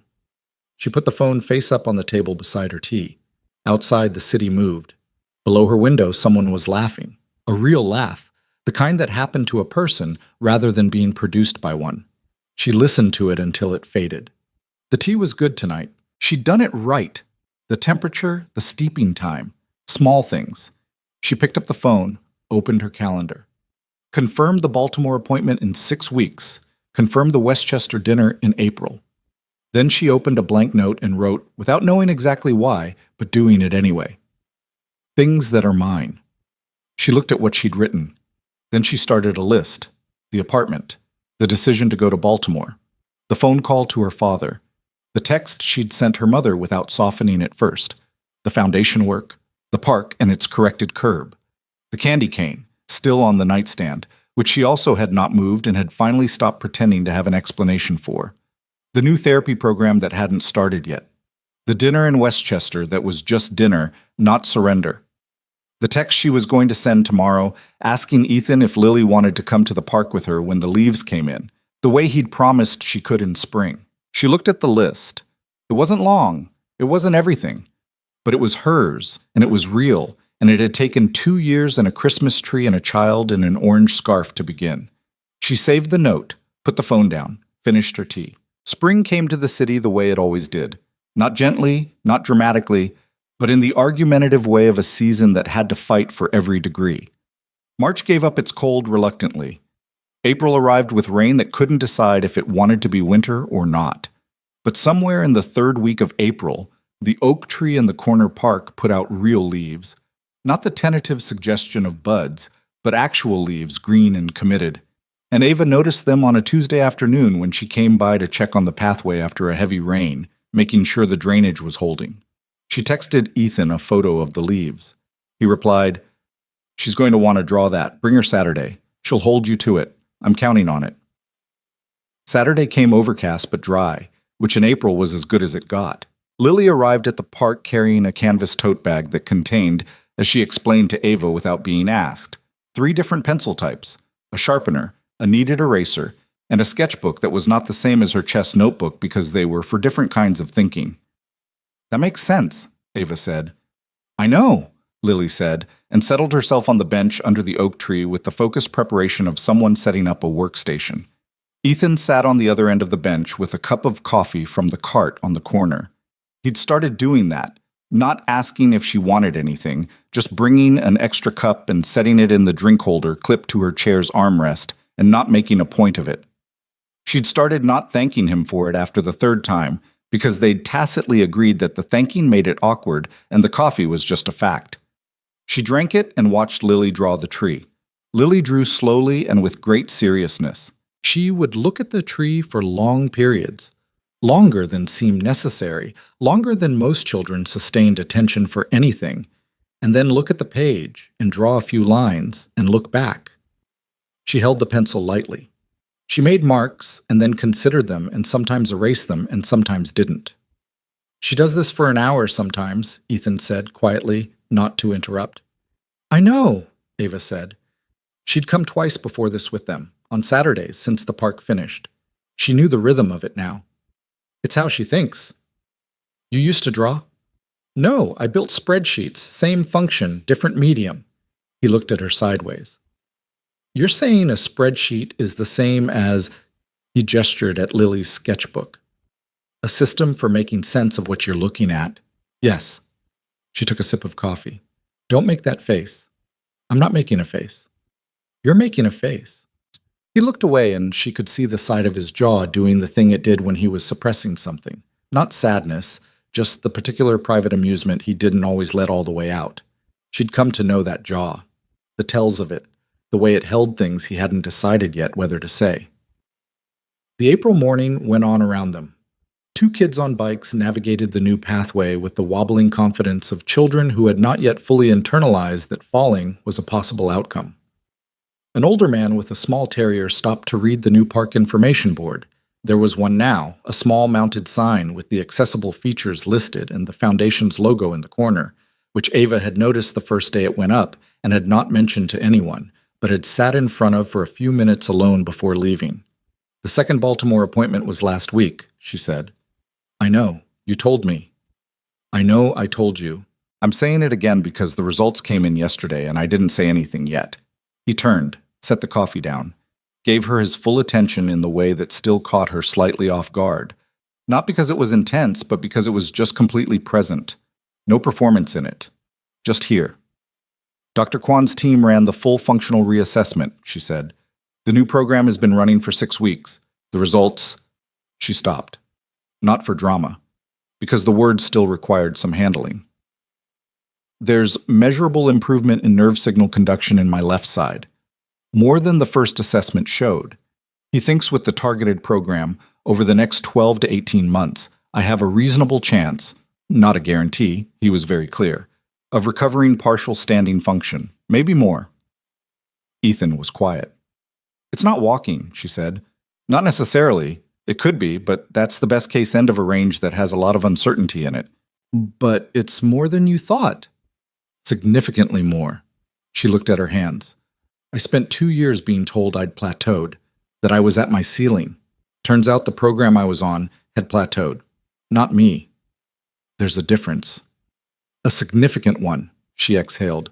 I cried in the parking garage in Baltimore, which I'm telling you so you don't have to pretend you can't tell. I've been crying. He looked at her face. I wasn't going to pretend. I know, that's why I'm telling you. He nodded, picked up his coffee. They sat together in the particular quiet of two people who had run out of the need to fill space with noise. From the bench, without looking up from her sketchbook, did something good happen? They both looked at Lily. Yes, Ava said. Good. She turned a page. The tree is harder than I thought. The branches go in different directions. That's what makes it worth drawing, Ethan said. Lily considered this. That's probably right, she conceded, and kept going. The new therapy program was harder than anything Ava had done in 2 years. Dr. Kwan's team worked differently from Jerome's, not better or worse, just differently oriented. Where Jerome had been about maintenance and function, about managing what existed, Kwan's people were about pushing at edges, finding where the signal still traveled, asking the body to do things it had given up on. It hurt some days in ways that were productive and ways that weren't, and the difference between those two kinds of hurt was a thing she had to learn. She called Dr. Reyes after the third session, which was the hardest one so far, and described the experience in terms that she hadn't used for her own body in a long time. Agency, effort, the feeling of working towards something rather than maintaining something. How does it feel? Dr. Reyes asked. Like I'm learning to be angry again, Ava said. Angry at what? She thought about it. At the assumption that I was done, that the ceiling was the ceiling. She looked at her hands, the familiar hands that had signed documents and managed negotiations and been folded in her lap for 2 years. I was angry at the accident for a long time, and then I stopped, because the accident was already over, and being angry at something over was just sitting in a room with the lights off. And now? Now I'm angry at what came after, at the managing, at the way I let it happen. She paused. At myself, a little, for letting it go on as long as it did. That's fair, Dr. Reyes said. Not dismissing it, not softening it. But not too much, Ava said. I was also just trying to survive. Also fair. Both can be true. Yes, Dr. Reyes said. They can. She went to therapy on Tuesdays and Thursdays, and she kept her Monday remote calls with the foundation, and she attended the quarterly meeting where Marcus presented the annual report, the one her father's contacts had seen, which had resulted in 2 new funding commitments by May, neither of them enormous, but both of them real. Raymond Collins had sent her a brief email when the second one came through. I'm told the park project was a model for the proposal. Good work. No more than that. She had read it 4 times. She had written back, thank you. The curb cut was the right call. Her father had replied, it usually is. She didn't know entirely what he meant by that, or how much of it was about the park. She suspected it was about more than the park. She left it there. Her mother came to the apartment in May, the first time Patricia Collins had been to the Upper East Side place rather than the other way around. She arrived with flowers Ava hadn't asked for, which was Patricia, and she immediately noted 3 things in the apartment she thought could be improved, which was also Patricia, and then she sat down and had tea and looked at the small tree still on the console table and said, without moving her expression significantly, you still have the Christmas tree. It's not a Christmas tree. It's a tree. It has a star on top. Lots of things have stars on top. Her mother looked at it for a moment. Then she looked at Ava. You seem different, she said. Than Christmas? Than the last several years. Maybe longer. Ava considered deflecting. Didn't. I think I am, she said. Patricia nodded once, carefully, and drank her tea. She didn't press for detail, which was itself different. The old version of this visit would have had a list of follow-up questions designed to assess, categorize, and plan around whatever Ava was feeling. This version just let the statement sit. It wasn't a transformation. Patricia Collins was still Patricia Collins. The flowers, the interior design notes, the scheduling instincts that never fully shut off. But something had shifted in the register of it. Something had been said in that February phone call, and her father's call, and the months since, and it had changed not the people but the space between them. Less managed, more honest, still imperfect, still requiring effort, still the particular friction of people who love each other badly and have to keep deciding to do better. Before she left, her mother said at the door, "The lamb dinner is still open, whenever you want." "June," Ava said. "Early June, after the next Baltimore trip. I'll make the good one." "I know you will." Her mother left, and the apartment was quiet again. And Ava sat with it, and found that the quiet felt different than it had in January. Less like an absence, more like a room with good light and the window open. She told Ethan about the therapy progress in fragments, over months, the way you tell someone things when you're still deciding what they mean. He received each piece the same way, present, specific, neither minimizing nor overweighting. He asked the right questions, which were mostly the functional ones. What does this session target? What did the assessment show? What's the next step? He didn't ask how she felt about it, because by then he knew that she'd tell him when she was ready, and that asking too early collapsed the process. This was one of the things she had understood slowly about Ethan Walker. He did not lead with emotion. He led with attention. The emotion was there, she knew it was, had seen it surface in unguarded moments, in the way his voice changed when he talked about Mara, in the specific quality of his eyes watching Lily from a distance when Lily didn't know she was being watched.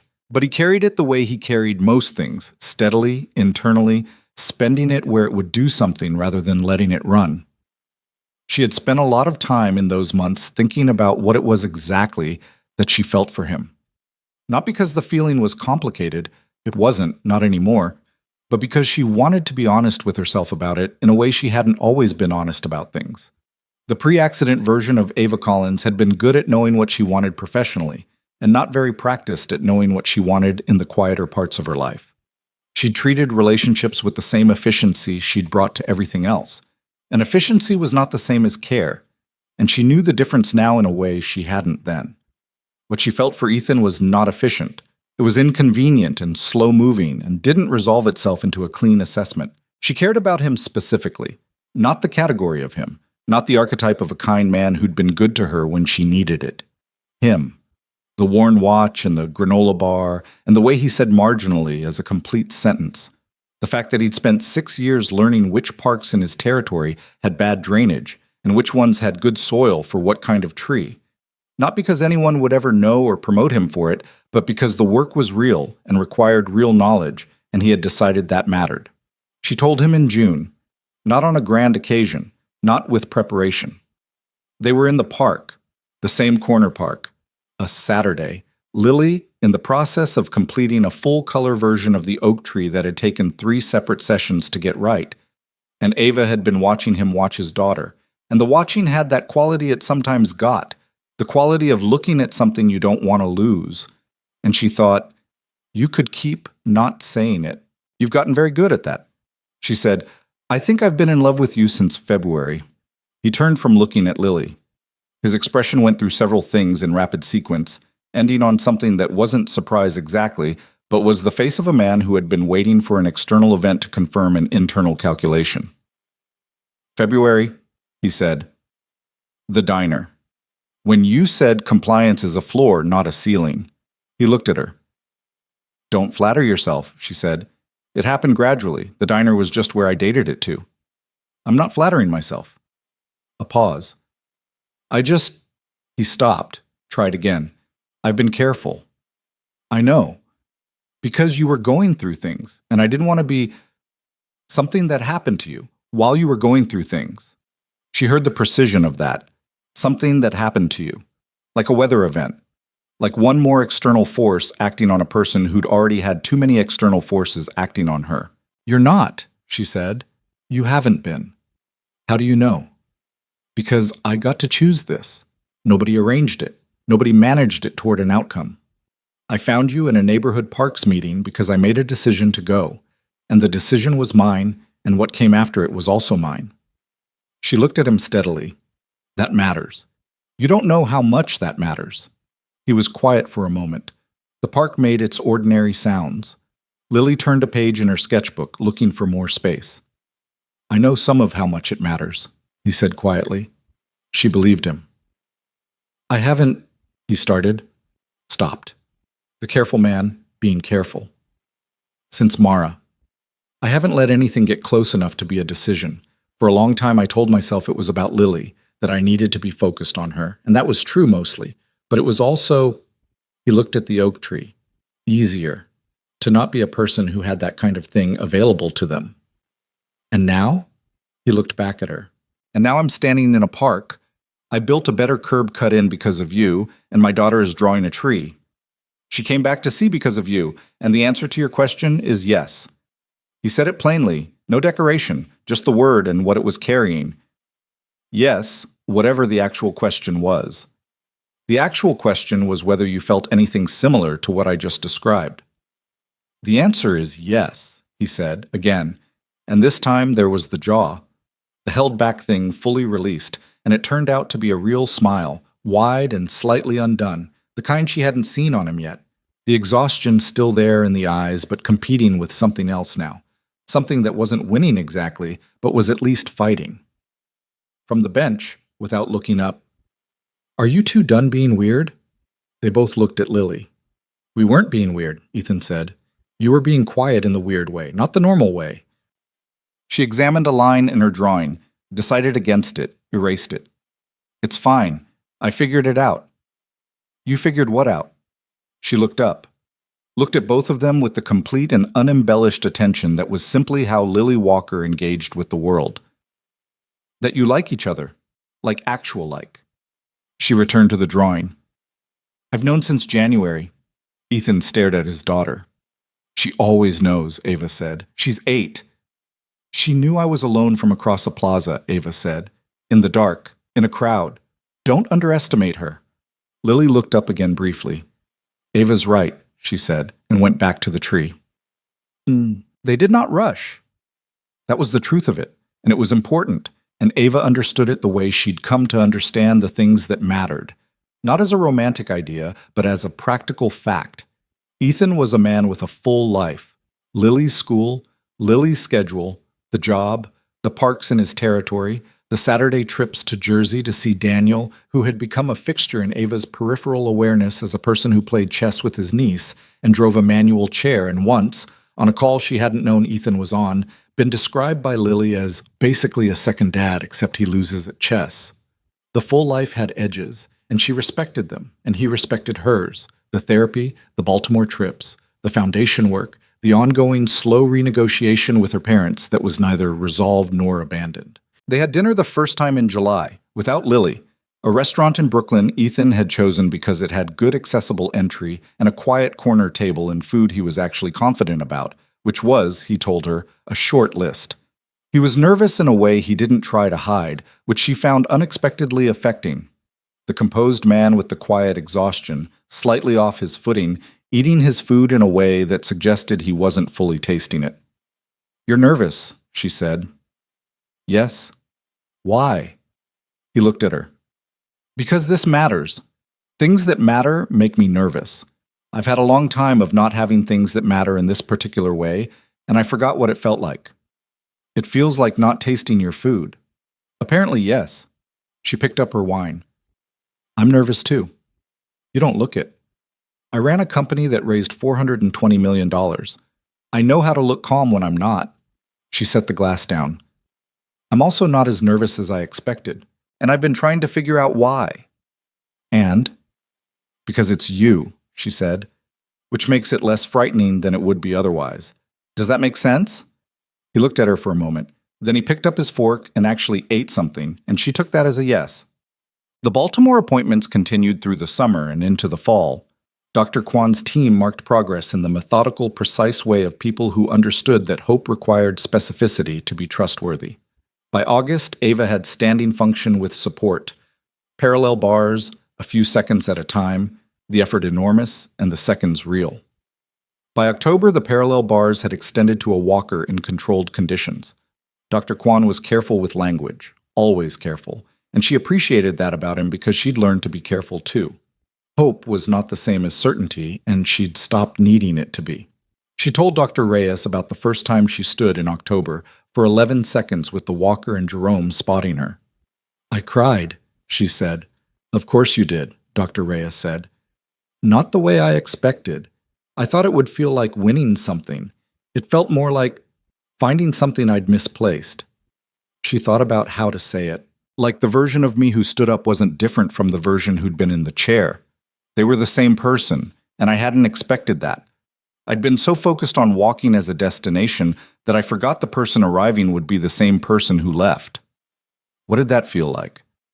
Like not having to become someone else to have a life back.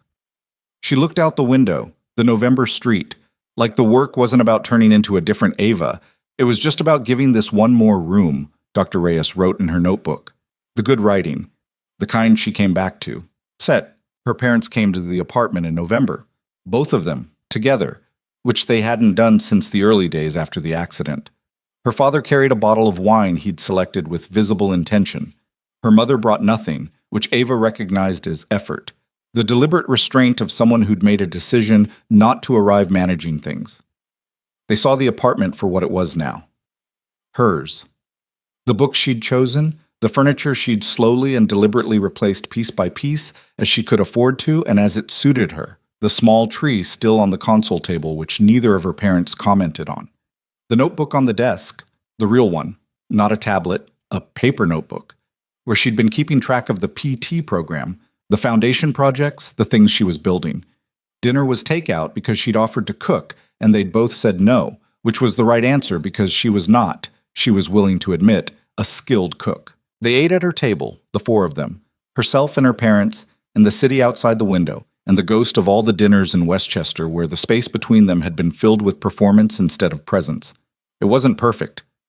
Her father talked about the market at one point, and her mother made one comment about the apartment's lighting that Ava let pass without engagement, filing it under the category of things that were just Patricia and not worth the energy. But there was also an hour, in the middle of it, when her father asked about Dr. Kwan's most recent assessment in the direct way he asked about things he actually wanted to understand. And she told him, the walker, the seconds, the timeline, and he listened with the careful attention he gave to real information. And when she was done, he said, "I owe you an apology." She looked at him. "For the restructuring," he said, "the way we handled the information during your recovery. I said we should have asked, but I should also say I'm sorry. Not as a general statement, specifically." He looked at his wine. "We treated you as a problem to be solved. You weren't a problem. You were in a hard situation, and you needed support, not management. And I knew the difference. He stopped. "You were scared," Ava said. "Yes. So was I. I know that now." He looked at her. "I should have known it then." Her mother was very still across the table. Ava looked at her. "I know," Patricia said quietly. Not to the room, to Ava specifically. Ava held that. "I know," she said back. They had dessert from the same place as the rest of the meal, little cups of something chocolate that her father ate with the focused appreciation of a man who had decided to enjoy small things, which was, Ava realized, something she hadn't seen him do before. The loss and the recovery of the past 2 years had moved through the whole family, not just her. Had done its own restructuring. They left at 9. Her mother hugged her at the door, a real one, held for a moment longer than usual. Her father shook her hand and then, not quite smoothly but unmistakably deliberately, squeezed it before letting go. She watched them to the elevator, watched the doors close. The apartment was quiet, good quiet, hers. Christmas Eve came back the way it always did, with the same 40,000 lights, the same 60 feet of Norway spruce, the same city wrapping itself in the particular excess of the season. The plaza was packed, which it always was, the crowd pushing against the barriers for the tree view, the ice rink below it full, the saxophone player, or possibly a different saxophone player, working through the familiar repertoire with the same variable results. Ethan found a spot near the south barrier. He'd brought the thermos this time, hot chocolate, the real kind, made before they left Lily's apartment in Astoria, where Ava had been for dinner, and where Lily had shown her the completed full-color oak tree drawing, now framed on her bedroom wall, the branches going in their different, complicated directions in colored pencil that had taken 6 Saturdays to get right. Lily was wearing a new coat, navy blue this time, the right size, and a purple hat she'd chosen herself, and a scarf that was, again, in an aggressively orange color that was clearly either her signature or a committed ongoing preference. "You went back to orange," Ava said. "Orange is correct," Lily said with finality, and turned to look at the tree. The tree was the same tree, or the same kind of tree.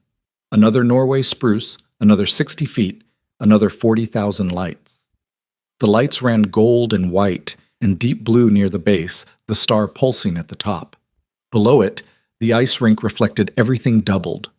A woman skated in slow circles near the edge, better than she needed to be for a public rink, and a father near the center moved in careful steps while his small child held his hands with the grip of someone who had not yet committed to trusting gravity. Ava looked at it. At the whole composition of it, the tree, the lights, the rink, the city rising behind it, the people arranged around its edges in every configuration that people arranged themselves in when they were living their lives. A year ago, she had sat here and felt invisible, present in body, absent from everything else. She had been in this exact spot, or close to it, a few meters to the left, inside the outer ring, and the world had been moving around her and through her, and she had been something it moved past. She was not that now. She was not exactly the person she'd expected to become either. She was still in the chair. The walker was a progress, not a conclusion, and Dr. Kwan's timeline extended into next year and the year after. She was still in the apartment she hadn't originally chosen, though it was hers now in all the ways that mattered. She was still learning the distance between accepting help and surrendering to it, still getting it wrong sometimes, still having to recalibrate. Her parents were still her parents, the pattern of them still intact at its edges, still requiring effort to navigate. There was still the morning PT session she didn't want to get up for. Still the board meeting minutes she received from Meridian and read with the particular complicated feeling of something that was hers and wasn't anymore. Still the occasional night when the old darkness came back and settled in, and she had to wait it out, and the waiting was the work. None of it was resolved in the clean way. None of it was going to be. But she was here. In the crowd, not at its edge. In it. Ethan handed her the thermos cup without ceremony. She took it. The hot chocolate was good, better than the cart version, which she already knew because Lily had made this declaration several times on the walk over with the authority of someone who had done comparative analysis. Lily had her sketchbook. Of course she did. She was standing at the barrier, looking at the tree, not drawing yet. Just looking, in the way she looked at things that were going to be drawn, with the patience of someone who understood that you had to see something fully before you could make it yours on paper. "She's going to draw the tree," Ethan said. "Yes. In 40,000 lights. She'll figure it out." Ava looked at him. "She always does." He was looking at the tree too. The rink-reflected light caught the side of his face. The familiar face now, the worn watch, the lines around his eyes that she'd stopped reading as pure exhaustion because she knew now what else was in them. He had a new coat this year, she noticed. Similar to the last one, but newer, the fabric still holding its shape. She hadn't said anything about it. He hadn't said anything about it, but it was there. 1 year, she said. 47 minutes, he said.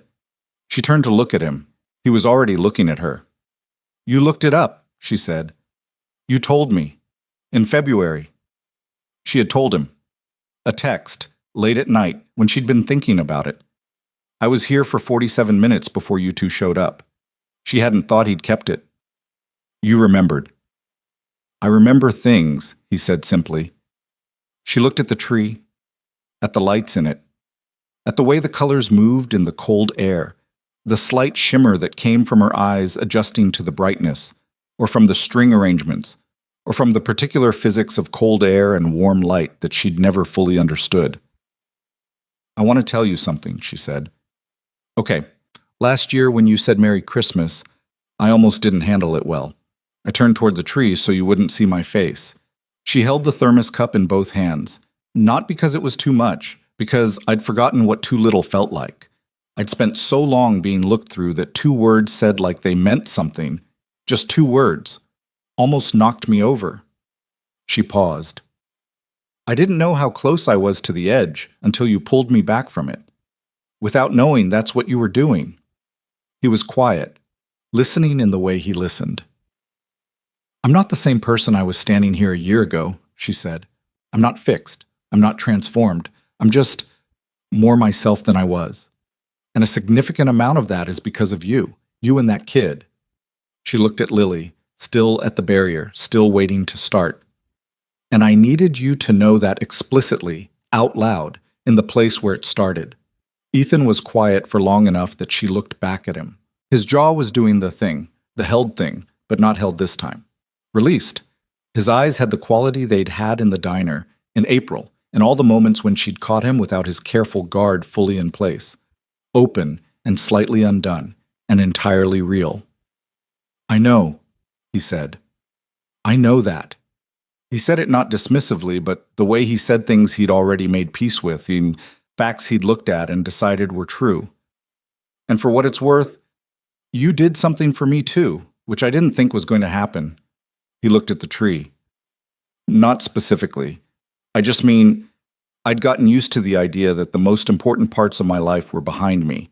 Mara and the early years of Lily and the person I was then. And everything from here was just... He moved a hand slightly. Forward motion. Manageable. Good enough. Good enough, she said. And then you were just there, in a corner of a plaza. He looked back at her. Being the angriest, sad person I'd seen in a long time. She almost laughed. I wasn't angry. You were a little angry. I was cold. You were cold and angry and completely alone, and you had the posture of someone who'd been told one too many times to accept something they hadn't agreed to. He said it without cruelty, with accuracy. And Lily stopped, which she does. And I went over. And then I couldn't stop thinking about you either. So, she said. So here we are. The tree blazed in front of them. The crowd moved and settled and moved again. Somewhere behind them, the saxophone player hit a phrase cleanly, and someone nearby clapped. Lily turned from the barrier. She had the sketchbook open, pencil out. She looked at both of them with the assessment of a person who has made a conclusion. You're better than last Christmas, she said to Ava. Yes, Ava said. Last Christmas, you were sad. I know. You're not sad now. No. Lily considered this. Good, she said, with the same finality she gave to orange scarves and correct pencil numbers, and the importance of strategic notebooks. Then she looked at the tree, held up her sketchbook, and began. There is a thing that people say about recovery, about any kind of recovery, from any kind of loss, which is that it happens in stages, and that the stages are predictable, and that eventually there is an arrival, a place you reach where the work is done and the life resumes. This is not true, and Ava Collins knew it by the time she stood in Rockefeller Plaza on Christmas Eve with hot chocolate going cold in her hands, and the 60 feet of lit Norway spruce reflected in ice below her, and a man beside her, and a child drawing lines on a page with the patience of someone who understood that the complicated things were worth doing slowly. The work was not done. The work did not finish. What happened instead was that you got better at it, at carrying the weight of the things that didn't resolve, at making space for the uncertainty without letting it make all your decisions, at being present in a life that was imperfect and continuing and genuinely, without qualification, yours. She had spent 2 years being managed, and she had let it happen, and then she had stopped letting it happen, and neither of those facts erased the other. She was a woman who had built something remarkable and lost the ability to run it, and she was a woman who was building something new that was smaller and harder to name but entirely her own. And both of those women were the same woman. She had learned to stand for 11 seconds in October, and she would learn more, and there would be setbacks, and the setbacks would not be the end of the story. Her parents were her parents, better and worse, easier and harder, capable of genuine apology, and also capable still of arriving with flowers she hadn't asked for. She would navigate that for the rest of her life, the way most people navigated family, with effort and care, and the ongoing decision to stay in contact with the people you came from, even when the contact was difficult, because the alternative was a kind of isolation that had its own costs. Ethan Walker was a man who had carried loss with such steadiness that he'd nearly convinced himself he no longer needed the things loss had taken from him. And he was wrong about that, and he knew it now. And the knowing was uncomfortable and also necessary, and also she could see it in him, the jaw fully at rest, the eyes doing what they did when he was looking at something he'd decided to let matter. A relief. And Lily Walker would keep drawing trees and keep notebooks and keep naming what she saw without softening it, and keep being 8 years old in the way that 8 years old becomes 9 and then 12 and then 23, changing and not, the essential thing underneath it remaining, the patience, the precision, the complete and uncomplicated decision to pay attention. Ava looked at the tree. She had sat here a year ago and felt invisible. She had held the candy cane in her gloved hand on the way home, and done not crying and not explaining in the back of a town car. And the small tree's lights had been the first warm thing in the apartment, and she had not taken them down because she had not been ready to. The small tree was still on the console table at home. It would always be, she thought, not as a symbol, just as a fact. A small artificial tree with a star that needed batteries she kept forgetting to replace, in an apartment that was hers, in a city that was hers, in a life that she had not fixed but had reclaimed. She looked at Ethan. He looked at her. No words. He reached over and took the thermos cup from her hand. It had gone cold, and replaced it with his own, which was still warm, and said nothing about it. She wrapped both hands around the warm cup. Lily was drawing. The crowd was moving. The tree was doing what the tree did. Ava Collins smiled. Not a managed smile. Not the one for photographs or board meetings or the careful social performances of a life built on being seen in a specific way. The small, real kind. The kind that happened to a face rather than being produced by one. For the first time in longer than she could accurately calculate, she was not performing being fine. She was just here, in the cold, with the lights, with the people she had found by the specific combination of chance and choice and the decision, made over and over in small increments on ordinary days, to keep moving toward the room instead of away from it. That was all. That was enough. That was, as it turned out, the whole thing. The tree blazed on. The city held them. The night came down complete and cold and full of ordinary life, which was the only kind there was, and which was, she knew now, she really knew, more than enough to live in.